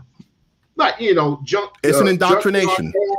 It's an indoctrination of entertainment. When you're a child, you're not looking at race and color. That doesn't happen until your teens and you start becoming aware of the world and reality. Right. But when you get older, you start to pick a little, you start to choose a little wiser. Mm-hmm. I like everybody liked The Rock. Everybody liked Rocky Maivia, Rocky Dwayne Johnson. We didn't know that Yokozuna was Samoan. I thought he was actually Japanese until I found out he was actually Samoan. So I learned that reading a magazine that he was actually Samoan when I was a kid. I actually learned as a kid he was Samoan, and that he was Samoan, and that because it was in Entertainment Weekly, and it was how Japanese people were upset at their presentation. I had to be about 13, 14, and my mom's ordered Entertainment Weekly as a part of some publishing clearinghouse thing, and then I learned that Japanese people were 100% upset that WWE was doing this. But think about it. We didn't have the internet at the time to know that Samoans were the biggest cultural appropriators in the history of entertainment, beyond white boys and rap music. So for me, it became awareness. What happened? Which I do hate, by the way. But go ahead. I 100% agreed with it. So when you hear someone come in and as adults, as we are, and the identity of what we know we are culturally, and then we have our people saying the Samoans were done wrong or this, that, and the other. They've had enough space. I got 3 friends who work on screen at WWE. From what I'm processing, and it ain't hard to find out. You go to my LinkedIn, 60 people that are executives in WWE are friends with me on LinkedIn. From what I hear from the machine is going, it's a different type of game over there. So when I see someone once again coming into the live chat in celebration or in protection of Samoans, it's automatically a register of check. Hold on for a second. They got their platform. So if you ask me what my purpose is, as a person who's been involved with, I'm 44, I've been involved with entertainment since I was 17, going on 18 years of age. As a person who understands how the machine works, how movable cogs we are, is to make sure that we breed out the Jews, is to make sure that you get the old whites out of the way, is to make sure to put my complexion, your complexion, bald-headed to dread-headed, slick hair to fade, in position so that they can now bring their people in position and bring their children in position. So within the next 20 years, at least the entertainment industry in all facets will be 51% Black. And it's happening now. It's 100% happening now. So if you ask me what my purpose is, the making the money part is the easy part. The purpose is to put us in position, whether friend or family or foe. And that's a fact. And if they don't fuck with it like that, it is easy to keep them out of the room. I'm also one of those people who believe we should 100% be gatekeeping our culture. You have the manosphere that everybody talks about, but little pearly things walked up in that bitch and took it completely over. And when they moved her out the way, she moved the whole manosphere out the way. So when she went down, the manosphere left. But she can go out there and move to the UK, who father, I do know her father, who gave her her first $2 million, who got her shit off the fucking ground, who can move to Europe because the Black Europeans are looking for the fame that the American the Black Europeans are looking for the fames that the Americans Blacks got, and she could pay them pennies on the dollar in articles of desperation. This is the same person that supports Nick Fuentes. The same. Oh, she can support who she wants. It's understanding her agenda. So again, I understand the machine because I was a part of the machine. And when they invite me to, when I'm invited to sets or they want me to consult for them, first thing I do is, first, you're going to pay an exorbitant price for me. Second, you're going to learn to either do what I say, or when I always keep something called a favorite nations. Hire someone, pay them more than me. So when I leave, you have to pay me what you're paying them as I exit on the way out, along with 70% remaining of my money. So that teaches them how to start treating other Black people. Well, Dietrich, if you're going to leave, who can you recommend? I got my friend right here, just as much experience as me, this, that, and the other. And there is as Black as I am, as Black thinking as I am, unapologetically, and they're still moving the same type of train of thought in to break down white culture.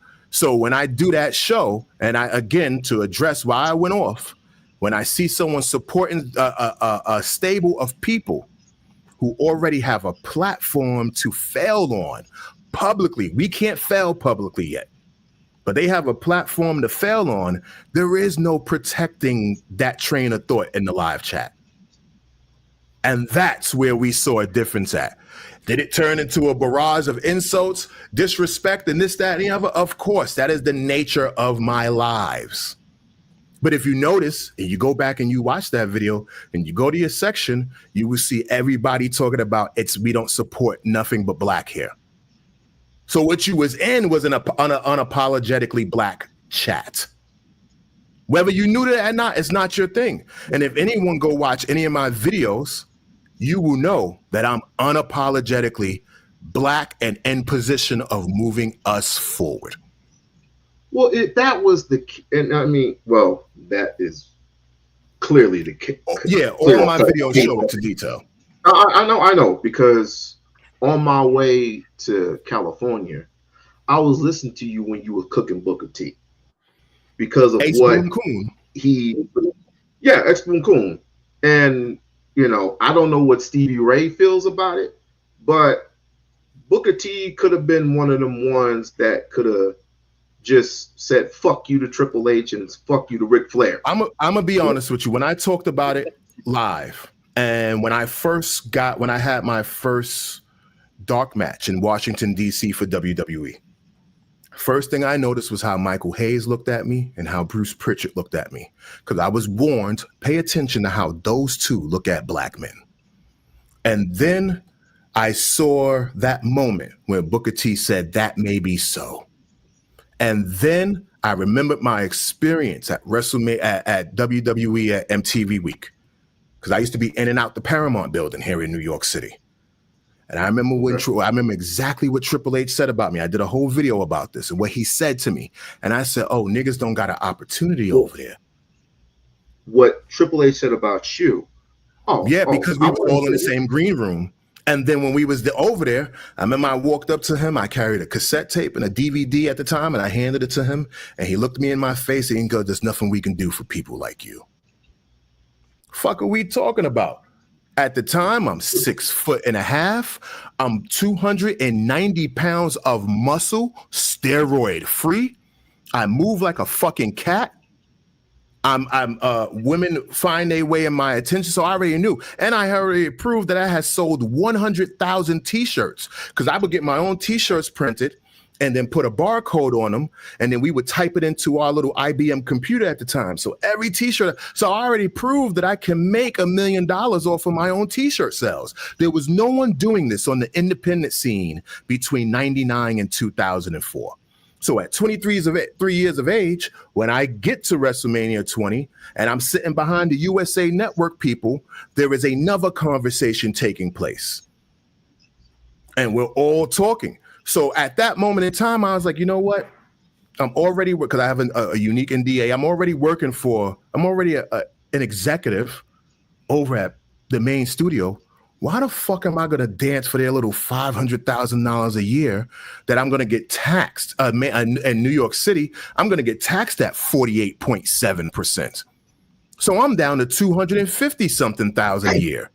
And then why would I go to WWE when on top of that, I have to pay for my own hotel, my own rental car, my own airfare, my own fucking food, gym memberships across the United States. And I'm one of the fortunate guys who was already making money with the labels and already doing this where I can afford to pay for all this stuff. I watch guys go through tables and sheetrock for a $5 handshake, a hot dog, and a fucking soda with ice in it because the promoter wouldn't give you a can because it cost them too much. And they usually pay you $50. They pay you $50 a show. That's why I said the $5 handshake. I've seen dudes who paid more to travel across the United States to Hope. And this is pre-YouTube. Think about 99 to 04. There's no YouTube. I think you might have had Angel Fire or FileCabi as your internet companies. There's no YouTube. There's no Twitter. MySpace hasn't even taken off yet. You was probably on Black fucking Planet and everybody looking for pussy and dick. They wasn't around looking for anything else. Black Planet. I'm an 80s baby. I grew up in the 90s. That's what we had. Black Planet, AOL chat rooms. So when you're looking at that, again, that's when I said, I don't think this business is for me. I'll find a way later on to tackle it. So when you got a person like myself who friends are executives over there, who friends are on the screen over there, and you're hearing them. You're hearing the black women come back and go, yo, Dietrich, blah, blah, blah. And you're hearing the black the black employees and the white executives who don't even like the culture, and you're giving you information. When we start hearing Samoans getting celebrated, fuck their character. I can't look at the character. I can only look at the business of industry. You can watch it right now. Hikuleo just walked in there and another Samoan walks out with a guaranteed $750,000 a year contract, while you got gentlemen like Montez Ford and the Street Profits and all of them struggling to get their paydays. Ooh. And you take an exception to Jade because Jade is married to a famous millionaire baseball player. So she's doing this. He's still a millionaire, but former baseball player. And Jade just bought her own women's baseball team. You get what I'm saying? Why bring Carmelo Hayes from TNX if you're not or NXT, but you're not going to use them? Well, if you're not going to hire jobbers to get pinned, and you're going to celebrate them in NXT, for a lot of black people, that division of the company is the glass ceiling. So once you dance all into that, you are now in a new upwards hill battle. So if you got someone like Papa H, let's call him respectfully, Paul Levesque, who allegedly doesn't see color but knows how to book a black nigga to the bottom of the basement, or knows how to book him back to the bottom of a slave ship, then we have a major problem. You get what I'm saying? So and we have a culture, and I spent 24 years in corporate America. We have a culture where we will promote the black woman and say, look what we did for black people, but you will put black men in the bottom of the basement, not going against black sisters, but white men who sexually celebrate black women will promote them, and the black men that they feel inferior to, they got to go. Or you bottom basement them out like they're slave ship, like they're in a slave ship. And I'm talking from corporate experience, from watching the white machine work against the black. Makes any sense? But they knew that but a person like Booker T knew that going in. He won't. He won't. You want to know why? From WCW to the WWE. He wasn't forced. He was not forced. He was getting an X amount of dollars from Turner, and that black man said, I'll take less money to be on WWE TV. Let me repeat. He was not forced. He could have sat home for 2 years and got paid through Turner Networks after AOL bought them. That black man went and 100% took a pay cut to be with WWE for an imaginary word called opportunity. All to be embarrassed and be more embarrassed and humiliated. And you got to remember, he's one of the real black men amongst a bunch of white boys. So he's in that Tony Atlas position. He feels protected and one of them, but he don't know that they see him as one of them. You follow what I'm saying? Yeah. That's the problem. Mm-hmm. Yeah. So to bring it back full circle, that's what creates the barrage between me and you, because that chat is unapologetically black, and in the emotion of moving black people forward and not celebrating the white and not celebrating the Samoans and the whites that get to step on us. And that's what it was. Just so we can make it clear. Well, again, I did not know. First and foremost, I just like who I like. I like Jey Uso. I like Jey Uso because he's entertaining. I like Jimmy Uso because he's entertaining. Plus, they are entertaining. He speaks a little bit more than Jay does. He's more fluent, but the entertainment part is where I come in. Right? I like entertainment. Just like I would prefer Trick Williams. If Trick Williams were to come in and, let's say, win Money in the Bank, right? And then, of course, he comes in, gets the belt and he interferes, gets the belt and everything, wins the belt, wins the title, whatever. Right. I wouldn't have no problem with that. I wouldn't have no problem with that at all. But you get the same amount of people, which Triple H's boys are, white Anglo-Saxon, the white European leading. The Undertaker, that's his boy. White boy. Ric Flair, that's his boy. White Randy boy. Orton, that's his boy. White boy. Anybody that puts a smile on his face, you know what I mean? And even I would have to say that even Vince McMahon, even though he was just as prejudiced and racist as anything, he gave old Henry a belt. At least. Yeah, hello, are you there? I get it. I totally get it. I totally get it, right? So I think from here on in, because there are very few blacks that even get opportunities here and there. I mean, you just mentioned the Prophets, the Street Profits. They got screwed for 5 years. Right. What about the New Day? They was able to get, they lost the belts randomly. Let me tell you something. They were the first people in WWE to get black nerd over, blurred culture. And I said to them, it's fucked up that those guys were able to get black nerd culture over. And someone said to me, oh, well, they're actually copying white people because nerd culture and science fiction belongs to white people. And I said, wait a second.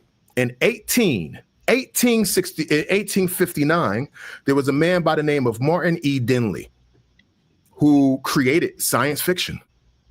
He was the creator of it. Blackface. His works, black man. They didn't print his work until 1961 because the Europeans had to study if science fiction could even be valuable or disruptive to their way of thinking, that an objective way of looking at science would not be allowed. So if I want to say, if I'm saying, they're saying nerd culture was created, there's your first nerd right there, the black guy who created science fiction. Then we got Michael Pardsmith, we got Sophia Stewart, who The Matrix was stole from, and so on and so on. But people don't even realize that we've been stolen from for so much that we don't even realize that we're involved in a culture that we created, that white people have put their two hands on so well that we now look like we're copying them when they do it. Now imagine being a black talent in the WWE, and here comes a fucking Samoan replicating you. There's going to be a day where you look at the black guy and you go, he's copying the Samoans, and they won't even know that the Samoans was copying you. They won't even know it. 110%, they won't know it. And that's what I was trying to explain. If you go back, there's millions, there's hundreds of undertones in the video. If you read in between the lines, you know where to go. But then again, you get a barrage of white people who are emailing you. My email now has 600 emails just from the Tiffany Stratton video I posted. Explain to people how dangerous that word boy really is. And yeah, I heard using that to black men and this, that, and the other. So it's not that. And if you know my live chat, everybody's welcome back to the live chat, even after they get a roasting. Who cares what everybody says? But I will address issues that we should be very conscious of moving us forward. That doesn't mean don't like the Usos. That doesn't mean don't like white wrestlers, because some of your favorite wrestlers may not be a person of color or black. But in a realm where the Latinos and the Mexicans and the white boys and all of the Spanish people, everybody gets to move ahead before we do. I got to stand up for that when I see that in the live chat. So it's also Naomi is the first black woman to win Money in the Bank. Who right, cares? I'm tired of that. Who gives a fuck who's the first? Who was the last one? The first thing means nothing to me. That's a great black trope. So that's pretty much where I was coming from in that live chat. That's why I said, even when people roast, I go to their channels, I go, let me look at the content. Because at the same time that I'm cracking fucked up jokes, I'm also logging in with its purpose as having a conversation for a reason. Let me bookmark this. Let me go back and listen to this, because I might be able to learn something from that person. I might be capable of hearing them a certain way, but I got to listen to them when I'm not in my environment. So when we're on these, like I'm on this YouTube channel, I am in your environment. Oh, okay. Let me address this thing too about disrespecting black women. I am the only, so-called simp, and I don't even know what that word means. I'm a simp. I'm a beta. If I'm disrespecting women, how come I'm a simp and I'm a beta when I talk specifically about supporting black women? You want to laugh? To answer your question very directly. Please. And I don't think it has anything to do with you. I think we live now in a generation. You know how they always say the good guys finish last? But in reality, the good guys are the dirtiest one of them all. They pretend to be a certain way. They'll buy the woman something. They'll lie to them. They'll do anything to get the pussy, but they want to be, let's say, quote unquote, the Chad. And the good guy, allegedly, doesn't even know who he is. So that fucking good guy is pretending to be everything they think that woman wants to be. So when certain black men, let's take forget white people, I cannot talk about them at this moment. But in our black culture, when they hear someone talking in protection or talking in ideas that move black women forward, they label that as being a simp. That's why Kevin Samuels was able to be the godfather of it, because he was capable of roasting women and then roasting men, while he was probably a standalone closeted homosexual who was a pill popper and owed the man and owed some dude some money from YouTube because he borrowed $100,000 from people. So when you have that framework, right? If you have that framework where you're looking at that, and this generation, think about this generation and their emotional mind state and their presentation and the way they receive information and then orientate information back out. If you are talking in defense of something they don't respect or don't even realize they don't like, then that will be labeled as simping. And that's to answer your question clearly. Oh, okay. I just want to remind you, there are some people out there who will not like you talking about their boy Kevin Samuels. I don't give a fuck. Especially a person like Anton Daniels. Anton Daniels will literally I think I know who you're talking about. The dude who's with the big beard who's always close up on the screen. Yes. Yeah, he's the one who makes videos parading around with a bunch of women shopping in the background and allegedly married. Who gives a fuck? He's the one that he was the only person that went to his wake. That's cool. And I hope he got his cookie and his milk and went on about his business after he did that shit. But we're in the business of don't even knowing. And, you know, this is why I'm for pushing Black talent forward in every sector of entertainment, because you have people like that who will celebrate the bullshit, and white America will come in and they'll back up the trucks and the dollars to help you celebrate the bullshit as long as you can keep a Black train of thought down. I'll give you a prime example. There's a TV show called Ironheart by Disney Plus. Yes. You're talking to a person, I'm a comic book collector. You're talking to a person who bought each one of those issues when it was in the Invincible Iron Man. To me, I said, this is the easiest show. They cannot fuck this up. But if you go watch that show, every character was gay. The villain, a Hispanic boyfriend, dies in the chamber. Riri loses her girlfriend and makes a deal with the devil to come back. Why is it you got to introduce the devil when it's time for a Black person to make a life choice? Forget about us getting it in the mud. If you take every character in that show, everybody down to the twins was damn near gay, except for the mother, even the daughter who worked in the witchcraft or in the Yoruba/witchcraft office. The agenda is real. So yes, the 100% the agenda is real. So to see agenda-based systems, now imagine an agenda of, you ever seen YouTube take down a Manosphere video? No. You ever seen YouTube not monetize Manosphere people? Not one bit. Do they get pushed to the top of the algorithm? Yes, they do. Why? Because the more you're clicking on Google, because YouTube is just Google, the more you are clicking on Google is the more that you are talking to the algorithm, and anything with the highest level of this, i.e., go look at my thumbnails. Thumbnail information is completely different from what I'm saying in the video, but I am addressing the thumbnail. You want to know why? Because the algorithm pushes disrespect forward. The algorithm knows how can we balance this out? Huh? So how can we balance this out? You don't. It's either you become the machine or you get assimilated by the machine. The only way to balance it out, to realistically, as a person who works in media, is to unbalance it. You have to be productive with counterproductive presentations. That makes sense. I.e., if you go to my thumbnail and it says Tiffany Stratton, shut your white ass mouth the fuck up. Shut your white ass motherfucking mouth, bitch. You know what the algorithm noticed? White mouth, bitch, and a picture of two white people. They're not going to delete themselves. If you ever watched Terminator, what's the greatest line said in the end of that movie? I cannot self-terminate. I cannot self-terminate. I was going to say, I'll be back, but go ahead. Well, yeah, that's the famous one. But the great line, what does he say? I cannot self-terminate. The algorithm can't self-terminate itself. It doesn't know how to. It only knows how to duplicate it itself. You're talking to a professional college dropout here. Columbia University, went to school for nuclear engineering and psychology. You cannot, Even if the human body has cancer, it cannot. The cancer has to terminate the body. The human body can't self-terminate itself. That's just a basic law of science.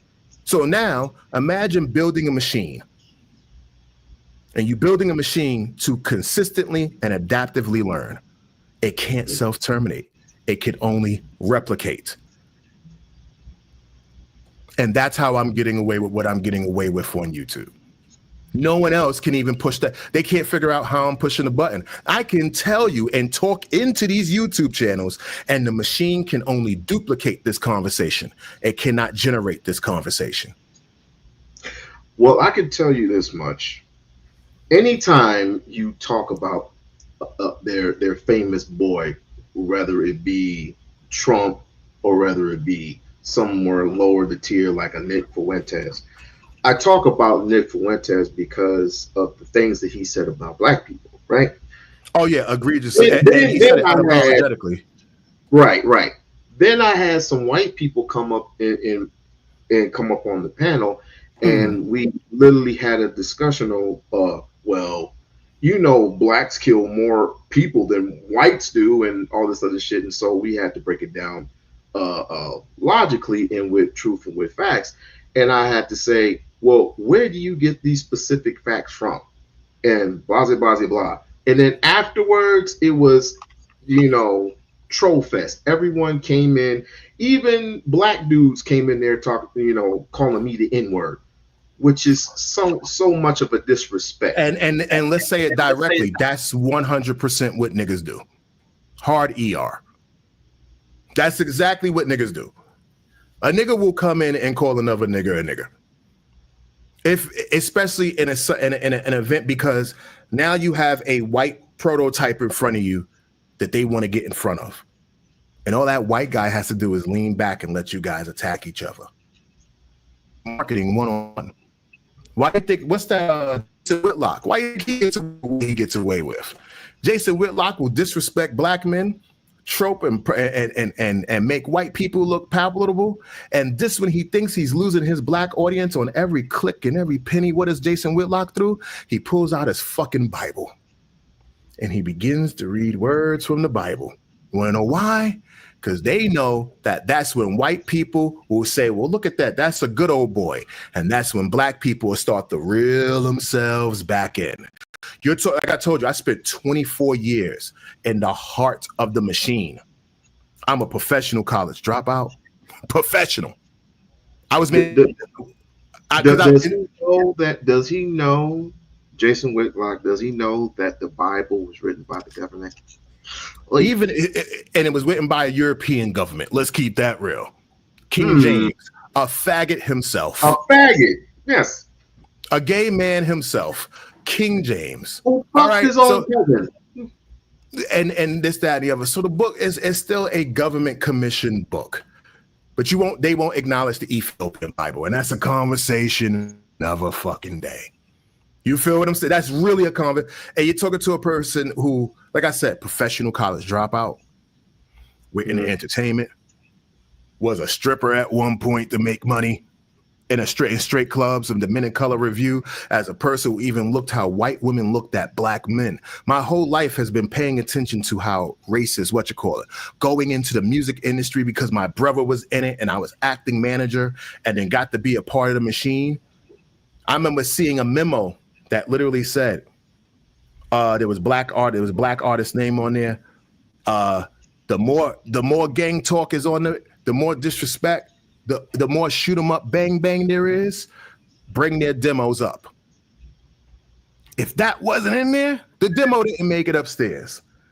They would let you come into the lobbies of the Universal building and act fucking crazy on those 16, 15 floors. And if you was loud and boisterous as the executives walked past you, who you were. But if you sat on those couches and you was calm and quiet, you wasn't getting seen. I'm glad I never made it in Hollywood. I'm so glad. It's a nasty machine. Then when I moved into the film and television realm, at first you get the I'm here. And then you realize within a matter of minutes that you are not nowhere near what you thought it was. It's an illusion. And once you learn how that animal walks and crawls and creeps, this is not an animal that hides in the bushes. This is an animal that is literally looking you in the eyes as you walk. If you're walking 2 miles per hour, that animal is walking 3. If you looked up, the animal will jump to the ceiling. It's a consistent predatory scenario of real live animals. And the greatest animal on planet Earth is the human being. The greatest hunter on planet Earth is the human being. And they specialize in hunting their own.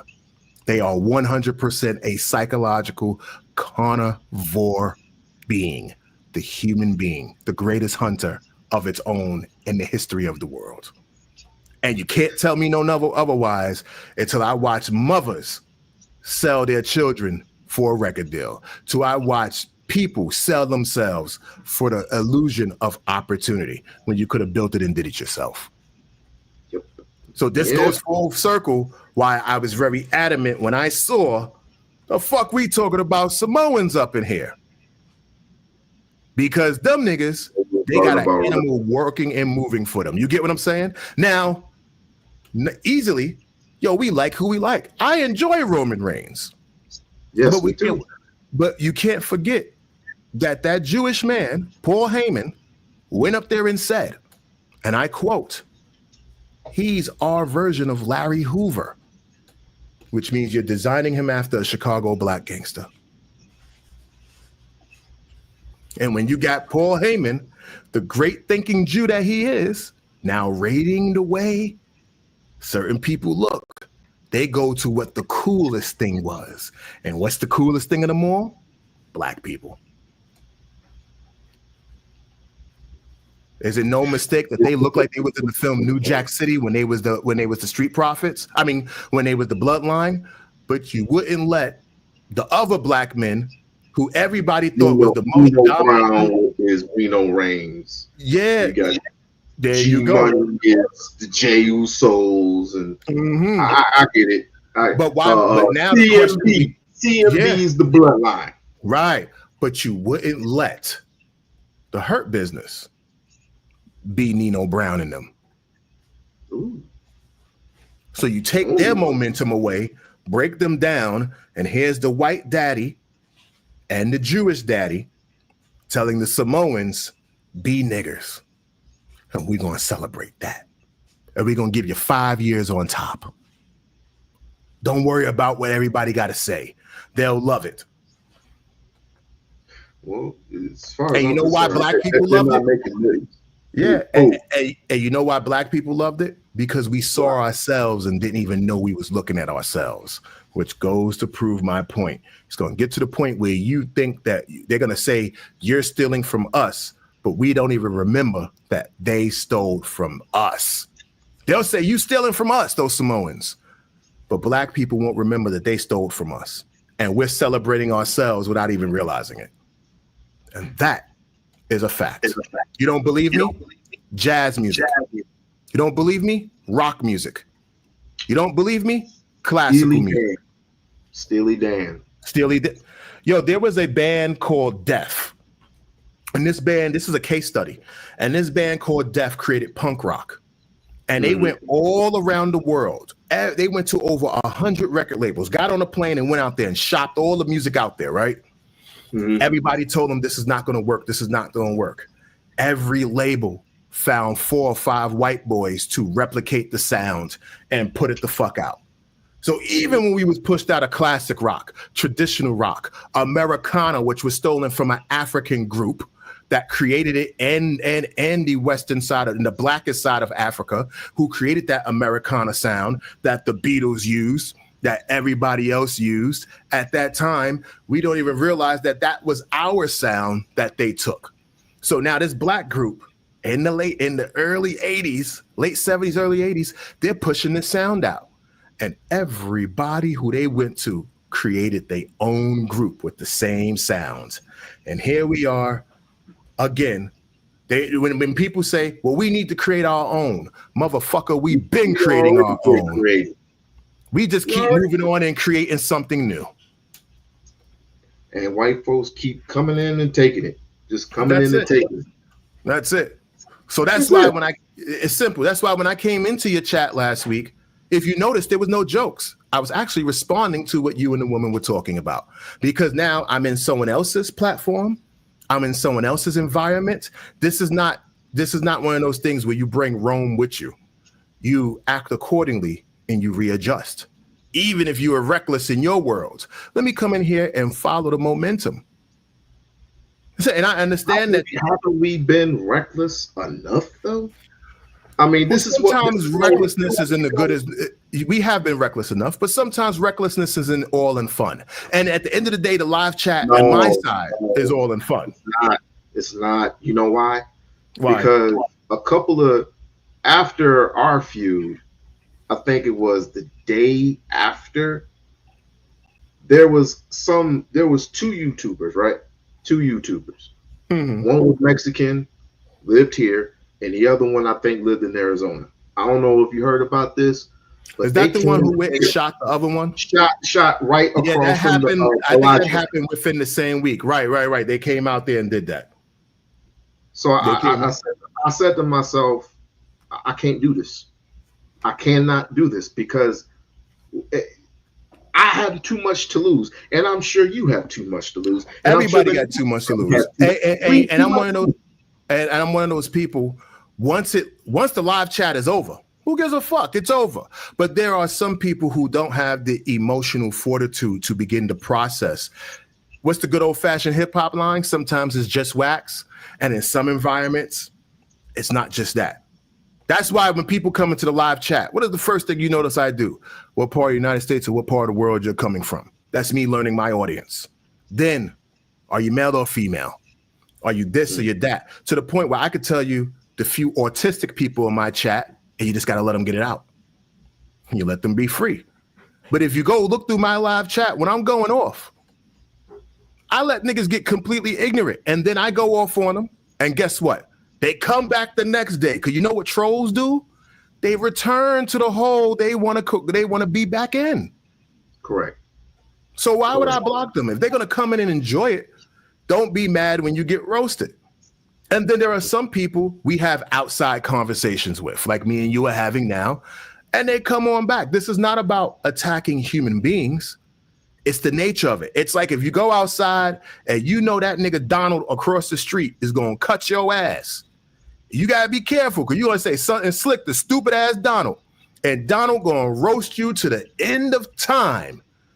And then Donald will fuck around, go buy a case of beer and still hand you the beer. You got to know your environment. Exactly. If you don't want to be roasted by Donald, stay the fuck away from Donald. If that makes any sense.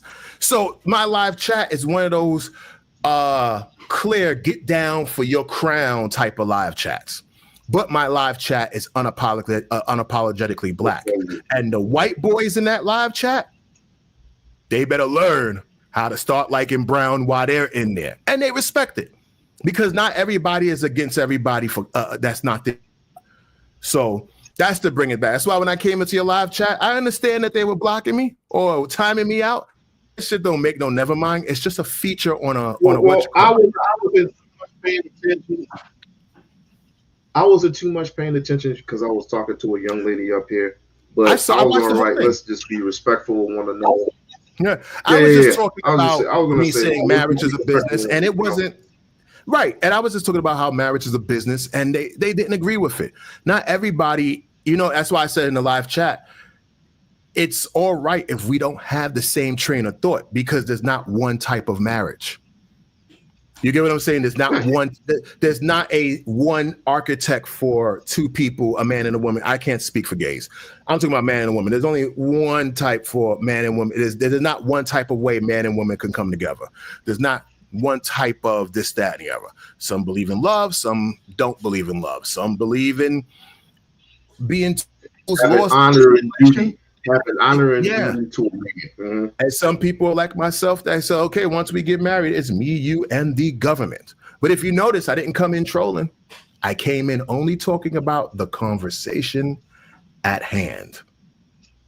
And sometimes we all don't agree with the same type of conversation because we're responding emotionally. And some of us, rightfully so, responding emotionally to a conversation and not responding logically to a conversation, and logic and emotion is again. When I said something about Jay Uso, let's just say losing the title to a racist ass person like Gunther, which I went back and saw what you wrote. Your exact words were. And Gunther is like, why would you lose to him? Why would they make him lose the belt on a random Monday night just to placate to a Goldberg situation? To a Goldberg. Which Right, and I can answer that question. 59, 60 years old?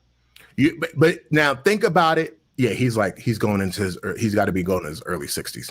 But think about the nature of my content. Think about the nature of that channel. And then they see someone capping. And then we just had Rikishi with his emotional 14-minute rant going off that Samoans don't get opportunity. You know what I'm talking about. And then here you come into the live chat and you going, on the base, you're right. We all agreed on that. Now look at the other level to it that everybody else has responded to it, because I have to understand that the live chat is responding half emotionally, half logically. Now they're responding to, what do you say that? How do you say it? Now they're responding to what looks like more Samoan protection. Let me know if that makes any sense. It makes sense, but look, other than Seth Rollins, other than Randy Orton, other than, oh boy, I hate saying this dude's name, the Golden Boy, what was it? Cody Rhodes. Other than him, yeah, just the good old fashioned European boy. Mm-hmm. I have no problem with Dustin Rhodes. I grew up watching Dustin Rhodes doing his dance or whatever. And mind you, that was the only video of mine that got taken down from YouTube. My number one wrestler was Sting. Huh? My only video that got taken down from YouTube was about Dusty Rhodes. No, I was saying the only video that got taken down from YouTube was about Dusty Rhodes. And it was done from Cody Rhodes' YouTube channel. It was done from his YouTube channel. And if you know how community strikes work, the only person who issues the strike is the only person who could take off the strike. I read through all 400 pages of YouTube shit, plus the new 200 for July 15th. I pay attention to how the machine works. It's the only way I can beat it. This is Terminator, dog. I gotta get there before they send the machine back. You get what I'm saying? I gotta move before they send the machine back. So again, if I can prove that Dusty Rhodes never spoke with, he took that from 3 different black wrestlers. He took all of his famous catchphrases from black wrestlers. And then I can prove it down to the T, which was, I never put anything like that in the information box. And I was able to prove it down to the T. Now imagine white America saying, oh shit, we caught him stealing from 6 black. He caught my poppy stealing from 6 black men. I got to respect Papa at all costs. Karma gifted Cody with a lisp. And there you have it. You have Cody Rhodes' channel sending you a strike off of information that you know is right. Mind you, if I showed you, YouTube won't remove the numbers, they won't remove the content, but they won't let the video be showed. And that shows you how the machine protects the He's married to a black woman. Well, most racist people will fuck, most racist white men will fuck a black woman. They've been doing that since they've been catching us, selling us, and putting us on the 99-cent block. Correct. You feel what I'm saying? How many? We were worth what? 60 cents, 80 cents, just something like that. You got 2 for $1 when it got late in the day. So you sitting here and you're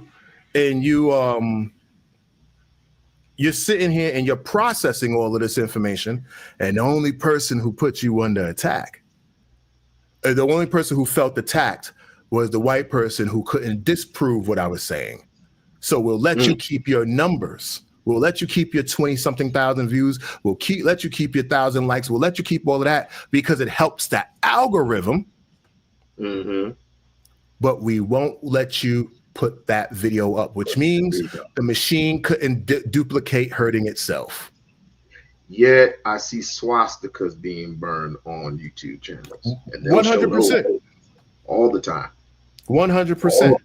But you know why you can get away with swastikas being protected? Because how many Jews are in the identity and idea of protecting themselves at all costs? If I said to you, what's the difference between a Jew and a slice of pizza? And then you go, what? And I say, the difference is one screams in the oven. Somebody Jewish just felt attacked. All right, are you trying to get my channel flagged? No. If you notice now, hold on. Let me say this exactly. I really don't give a shit. So No. There's a trick to speak.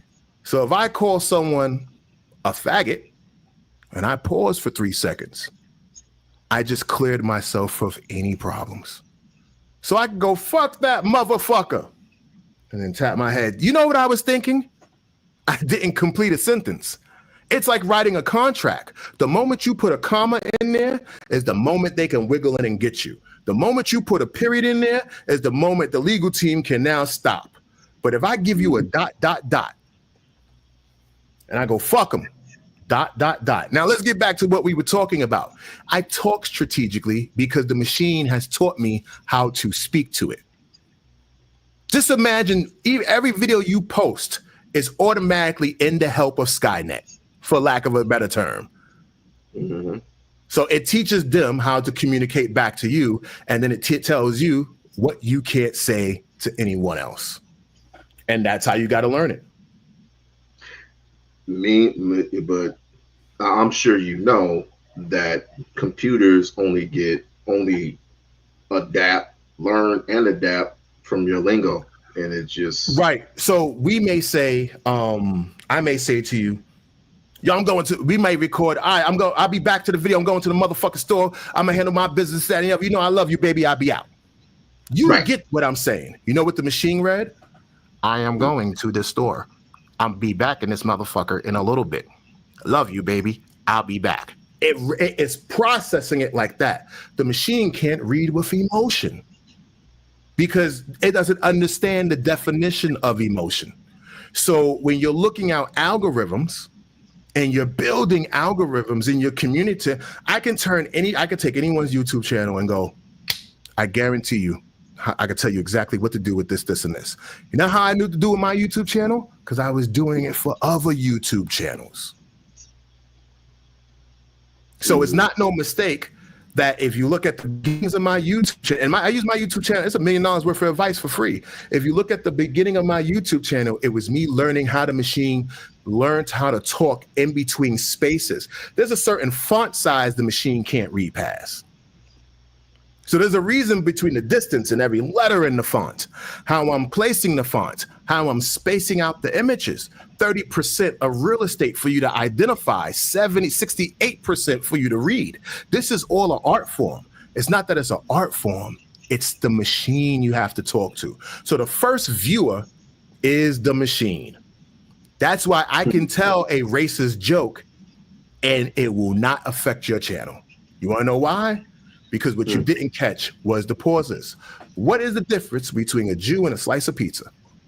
And then without letting you respond, I said, and then you'll say to me, and you don't realize I'm counting 1, 2, 3, only one screams in the oven. Those 3 things never connected. So you can say what you want. If you was white, I'll be charging you for this shit. But because you're black, shit free. You get what I'm saying? So if you know how it works, you know how to get what you need across. Yeah, we need the knowledge. Yeah, and you know what the problem is? Too many of us get the information and we gatekeep it. And that's the problem. And there's nothing wrong. It's charged for a ridiculous price, by the way. Right. So if anybody is watching this live feed, they're learning if they choose to go out on their own. I don't give a fuck about no class, no teaching this, no teaching that. Here is the information. Because the deaf, dumb, and the blind will dismiss it anyway. That leaves you with 20%. 10% will think about it. The other 10% will put it into action and then get frustrated with what they're doing. 1% will utilize it. Okay, I have to ask. What's your gripe with Umar? You know, all right, I'll keep it 100% real. If the Leo Owens, what's that guy's name? The Leors, or they watching? This is Lemonhead. the time to Just call him record. Lemonhead. Just Yeah. call him weirdo. He's I'll a tell fucking you. weirdo. Yeah, I at first I liked his content because I thought it was one video, and then you realize you can't talk about the same nigga every night, 364 days, 65. Thank you. 366 in a leap year. This is a little bit impossible now, but whatever. You get what I'm saying? So here's my gripe with Umar, and you're talking to a dude who, when I first saw the video of him walking through that college, I believe it was in 2009. It was right after Hidden Figures came out. And he walked through that college and he made that video. I was like, that's okay. I don't know. I didn't know the school. What was the name of it again? St. Paul's College. St. Paul's College. I said, oh shit, this is groundbreaking. Now I'm from New York City. Let me say this first. We had a school in New York called Satellite. And Satellite was a school that this black man took for, you know, when you're like on a construction site and they got those little hallways type offices? Yes. He took 4 offices and turned that into the first black school in New York City. Had 100% graduation rate. And then I went to a school because I got kicked out of a lot of schools. I was one of them. I grew up during the gang era. We had Zulu Nation, we had Neanthas, we had the 5 Percenters, we had the Bloods and the Crips and the Latin Kings and the Spanish Kings. And we had MS-13. This is 1994 going into high school, and this is day 1. And then we had the Dominicans against us. You get what I'm saying? So I end up going to 6 different, what would I say? I end up going to like 6 different schools, right? So I end up in this school called Brooklyn Comprehensive, led by a black woman. And she took half of Midwood High School. After the kids got out of school, she let all of the high school kids who came in who went through troubled schools. She put about 200 of us in this particular school. Black ran, black done. She got the Board of Education to give her 2 floors from 5 p.m. to 12:30 at night. 97% graduation rate amongst all black kids. These were the kids who had warrants. These were the kids who had violence, like I did, gun violence. There was kids who had 2 to 3 kids. They was allowed to bring their kids to school. So I come from the world of seeing 2 separate black people and then experiencing it, pushing black education forward. And all they needed was the space. Let me say that very clearly. I'm a child of the black person stepping up and the way Umar spoke. Let me put this. Now let's table that. Let's put that on the back burner on the stove. All right. So having friends that graduated from Satellite, having friends who went to Brooklyn Comprehensive, which was the school I went to, and all of us had a graduation success rate. And then out of that 97%, 80% to college and graduates. All because a black woman by the name of Miss Burmese stepped up and said, the kids who are the most violent are the most intelligent. Yeah. Let me put all the violent ones in one room and it'll balance itself out. Because back in the day, they'll put those type of kids in special ed classrooms. 99% of kids in special ed, and this is where I agree with Umar, the kid doesn't belong in special ed. The kid just is fucking bored.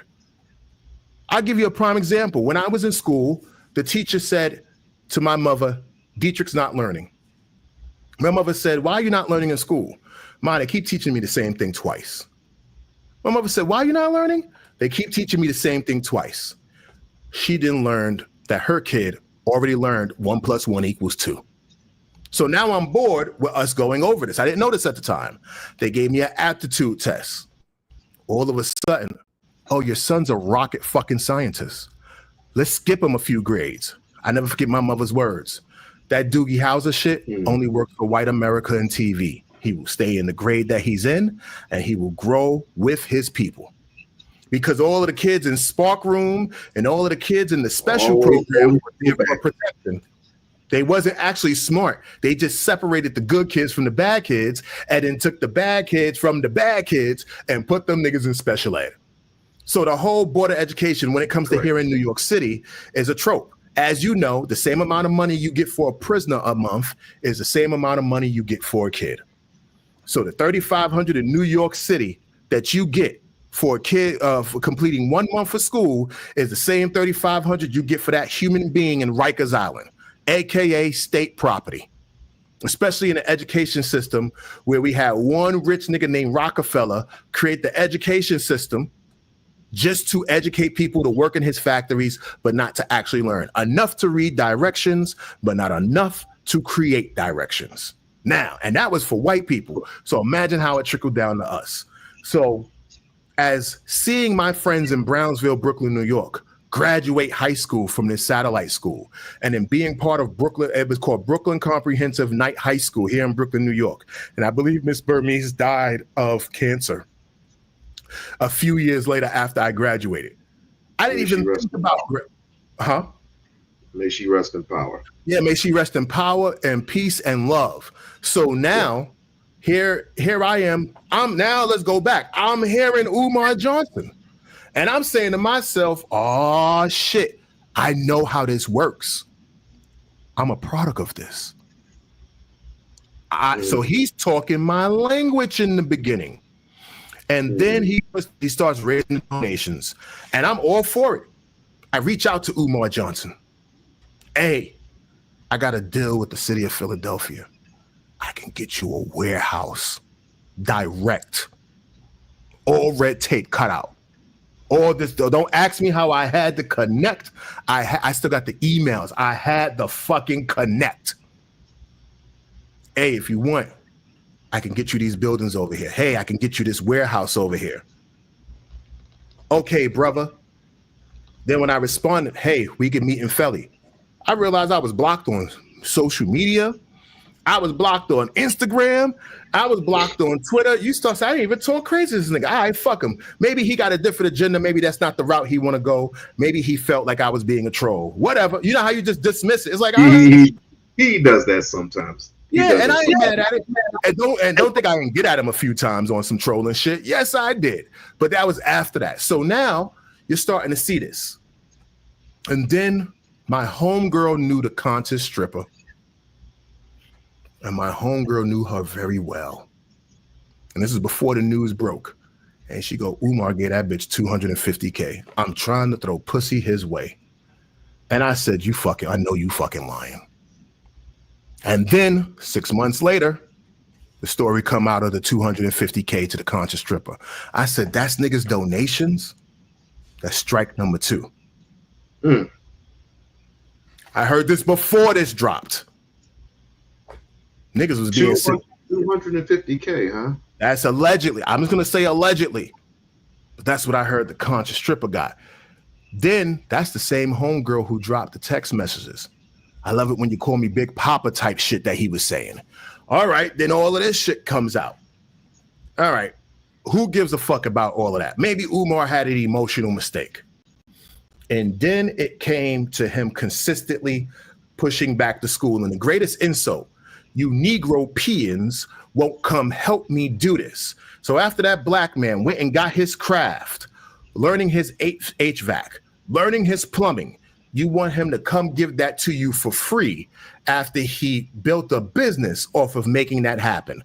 And that was my third strike. So I understand what you're trying to do. I agree with what you're trying to do. I am for everything that you're trying to do, but you might not be the nigga to do it, Mr. Johnson. Only because you put the cookies before everything else, even though you say it in reverse. Now, that's an opinion of mine. But the reality was, how come I have an associate named Butter who took his brownstone here in New York City and got a you know who I'm talking about. I've only met him 3 or 4 times. An associate named Q Butter. We was in his crib. He turned his crib into a school. He grew up 7-10 blocks from where I grew up in Brownsville. So how is it all these other black men and women in New York are doing it by any means, and he's waiting for this grand moment? He could have bought a brownstone and turned that into an educational building. So to me, he just wanted to do it. Just like his big example, and I can't believe I'm defending this.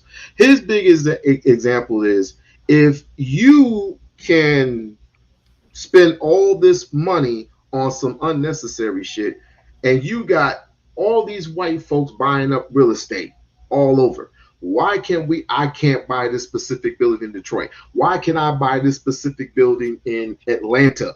I can explain that argument to the T. Go ahead. As a real estate flipper, I can explain that argument to the T. If the building is worth, let's say the building is $1.1 million, but it's condemned, and the city is willing to sell it to you, there still has to be a line of credit established with your organization or business. So if he did not establish a line of credit, if he did not establish certain things that the city would make requirements of, it's not just about purchasing the building. You still have to meet certain requirements to purchase a commercial piece of property. So if you're buying it as not an S corporation, let me say this correctly. Let's suppose you are a 501c3 or a 501c4 and you are registered under education. The issue is, where is your line of credit? So if you go in there negotiating to bring them, even if you don't have the line of credit, because most people don't, that's why they go get a loan, and you're saying, I've raised $2.3 million, but I have 103 to work with because I still need a certain amount of money for rebuilding and development. And you don't want to take out a loan from the bank because you don't want to lose the property to the bank. Then what Umar Johnson is under is a consistent positioning of negotiating with the city to get it down.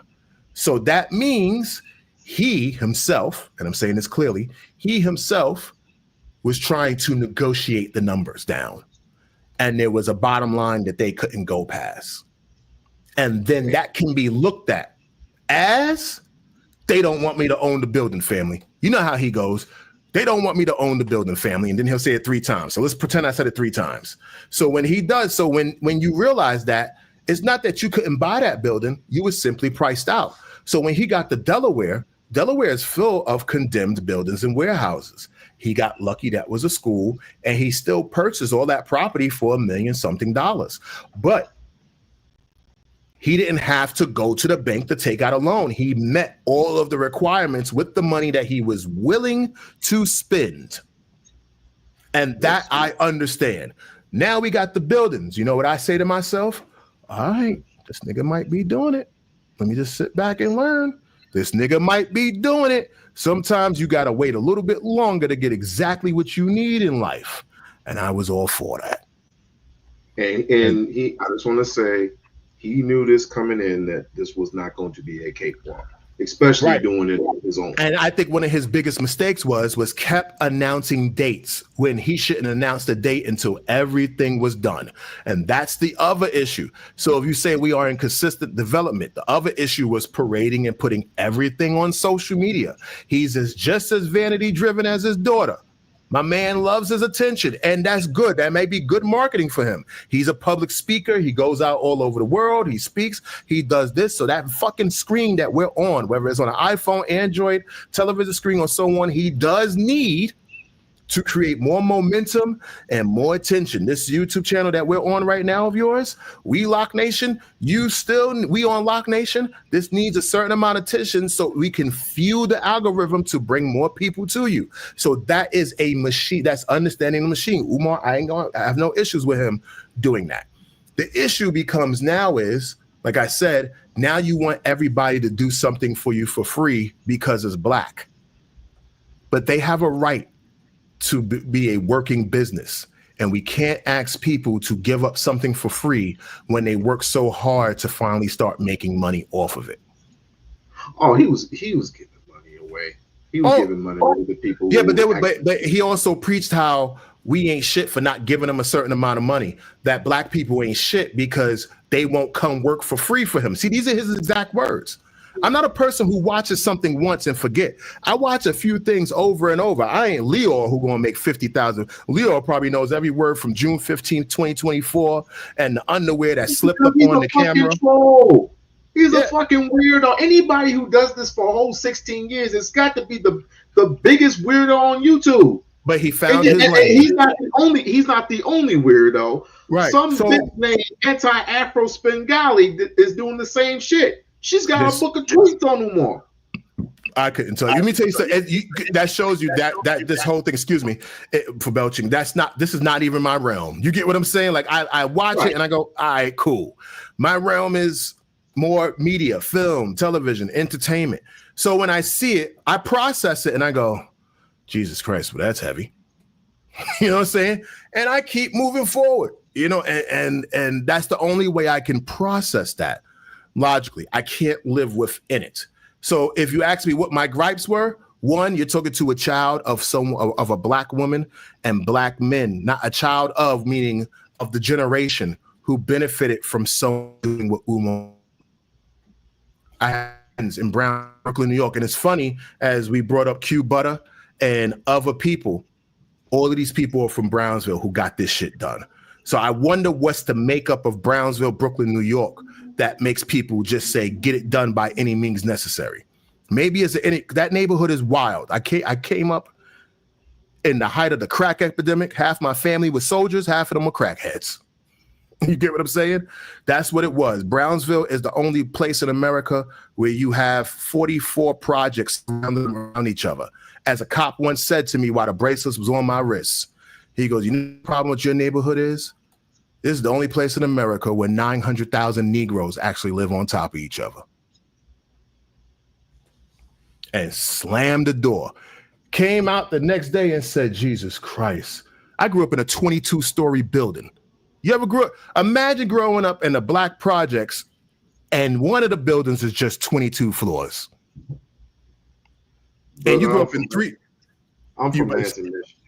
So you understand, you guys, everything is like at level. Imagine growing up in a projects and the projects is a borderline skyscraper. Yeah. And you have hundreds of buildings surrounded around each other like that. But so now usually, I think usually nowadays they're tearing those. Well, they're buying you out so they can tear the projects down. That's not what's happening in New York City. What's happening in New York City is that so a lot of these, no gentrification. There's no gentrification at all. Let me tell you what happened. So they can't knock the buildings down. So what they did was sold all the parking lots connected to the buildings and just built more buildings within the parking lots. And now the neighborhood just got tighter. Okay. You get what I'm saying? So yeah, you and I'm not going to say this, even in the projects in New York City, there's more Jewish people on welfare and public assistance than there are blacks. We only take up 8% of public assistance. The rest is white, Jewish, and Hispanic. We take up 8%. We just happen to be stacked on top of each other because that's the only environment for us to get in at a certain moment in time. And then we branch out. I'm over here in Midwood near Brooklyn College now. If you go behind me, we have something called Fisk Terrace. This is the greatest, richest all-American black neighborhood in America. Because when you go back there, the street signs turn brown, which means they can't even build a tenement building or fucking skyscraper over there. So everywhere between Midwood and Fisk Terrace is 100% protected because most of those families, my friend Ash, his family has had that big ass 16-bedroom, 9-bathroom home for fucking 108 years. So so I'm in an environment where I come from an extreme black protected environment, but by its own people being Brownsville, and then I come into another environment where it's the blacks who built something that everybody wanted, but they don't even know it exists. So when I hear Umar talking like that, it bothers me because we shouldn't be asking no one to give up their work for free. If anything, I have a budget. Can you work within that budget? But to get upset because they don't want to give their services up for free, I have an issue with that particular thing in general. If that makes any sense. It makes sense, but I will often say this. People who have actually come to that school, he's absolutely have paid off. There's no way that people just come up there and just work for free. Hell, the problem is him asking the people to come in and work. I know. And that's the issue. And I'm pretty sure people did get paid. I'm pretty sure people did get paid. And we absolutely talked about that too. But I mean, we can go back and forth. I mean, and it makes no sense. I know my image froze on your screen. Sorry about that. I could tell you a whole bunch of things, right? I could tell you that he's been vandalized more than one We've all occasion. seen it. We've all seen it. Do you know about the homeless person? Do you all know about the homeless guy? The last thing I remember is them destroying the 5,000 books. No, that he owned. Before that. No, because you got to remember that's not 100% my wheelhouse. So that I don't know about. Okay. So we got people. So we got him hiring, a homeless guy to look after the school. I didn't know that. I know he had a security system. I didn't know it was that. Yeah. And so he had a homeless person that he had given money to look after the school and do stuff around the school. So what they did was he took some things off of property that was not his. He had the keys because Umar entrusted this person with the property, but he ended up doing stuff in the long run. He started stealing. You don't believe me? I have a couple witnesses. One of them would be his best friend Tiff. He just went completely ape shit on Umar the day of and said he was going to kick his ass and this and that and this and the third. He ended up calling the police and say he owed him extra money on top of the extra money that he had already gave him. Talking about Umar. Umar placed him in a hotel. Right. He literally was doing these particular things. And then of course, there's the thing with taking the boards off the windows down. Now, he's absolutely done that. How do I know? Because he tinted the windows. He tinted the windows, the outside of the windows. Someone came and threw a brick at the window. And so he ended up boarding the thing back up. Now somebody's coming in inside the school and just tearing up shit. Like, now literally. Let me ask you a question. Logically. What's up? And I know my screen is acting a little funny, so forgive me. Logically, that's Umar's fault. He should have just went and hired one security guard from a security company. I think he did that already. I think he says he only has the police coming and watching the neighborhood now, but he has a security system. That's what he last said. For the elementary school, but not the rest of the schools. Right. Not just for the. So at the end of the day, that is where we have to fault Umar for not being realistic about the surrounding neighborhood and thinking that I'm Umar Johnson and the people are going to look out for me. That's not logical. In a world where everybody's trying to survive for themselves, that's not logical. So Umar's fault was hiring the homeless person who he truly didn't vet and couldn't have enough information to vet. But you know what's crazy? Going just a little I'm listening. I'm listening completely. On honor. He accuses Umar being sexist, right? Because he says this: you have these women who are helping them paint the school and doing stuff inside the school. If they're willing to help the brother, then they're willing to help. Now, what if they were helping him under the false pretense? So this is let me point out something. So I have a homegirl here who's very conscious, a part of that whole conscious community, right? And I want to say this respectfully to her. And I'll tell you her name behind the scenes and all the information. She met with Umar. She had lunch with Umar here in New York. First thing he tried to do was smash. She was so disappointed. Come back to the hotel room. Come do this. Come do that. She goes, I said, are you sure? She goes, hey, nigga, I ain't fucking lying. I know it when I'm telling you the words out of his mouth. Talking about how big her butt was. She's too fine. I don't like the fact that your hair is straightened, but sister, we can work on that. This was one of the females I know. She put money every chance she got from her crypto. She threw that shit inside of Umar's pocket. She will not even, once that conversation happened, she felt so disgusted. I said, well, that's maybe one occasion. Maybe because she's a good looking woman.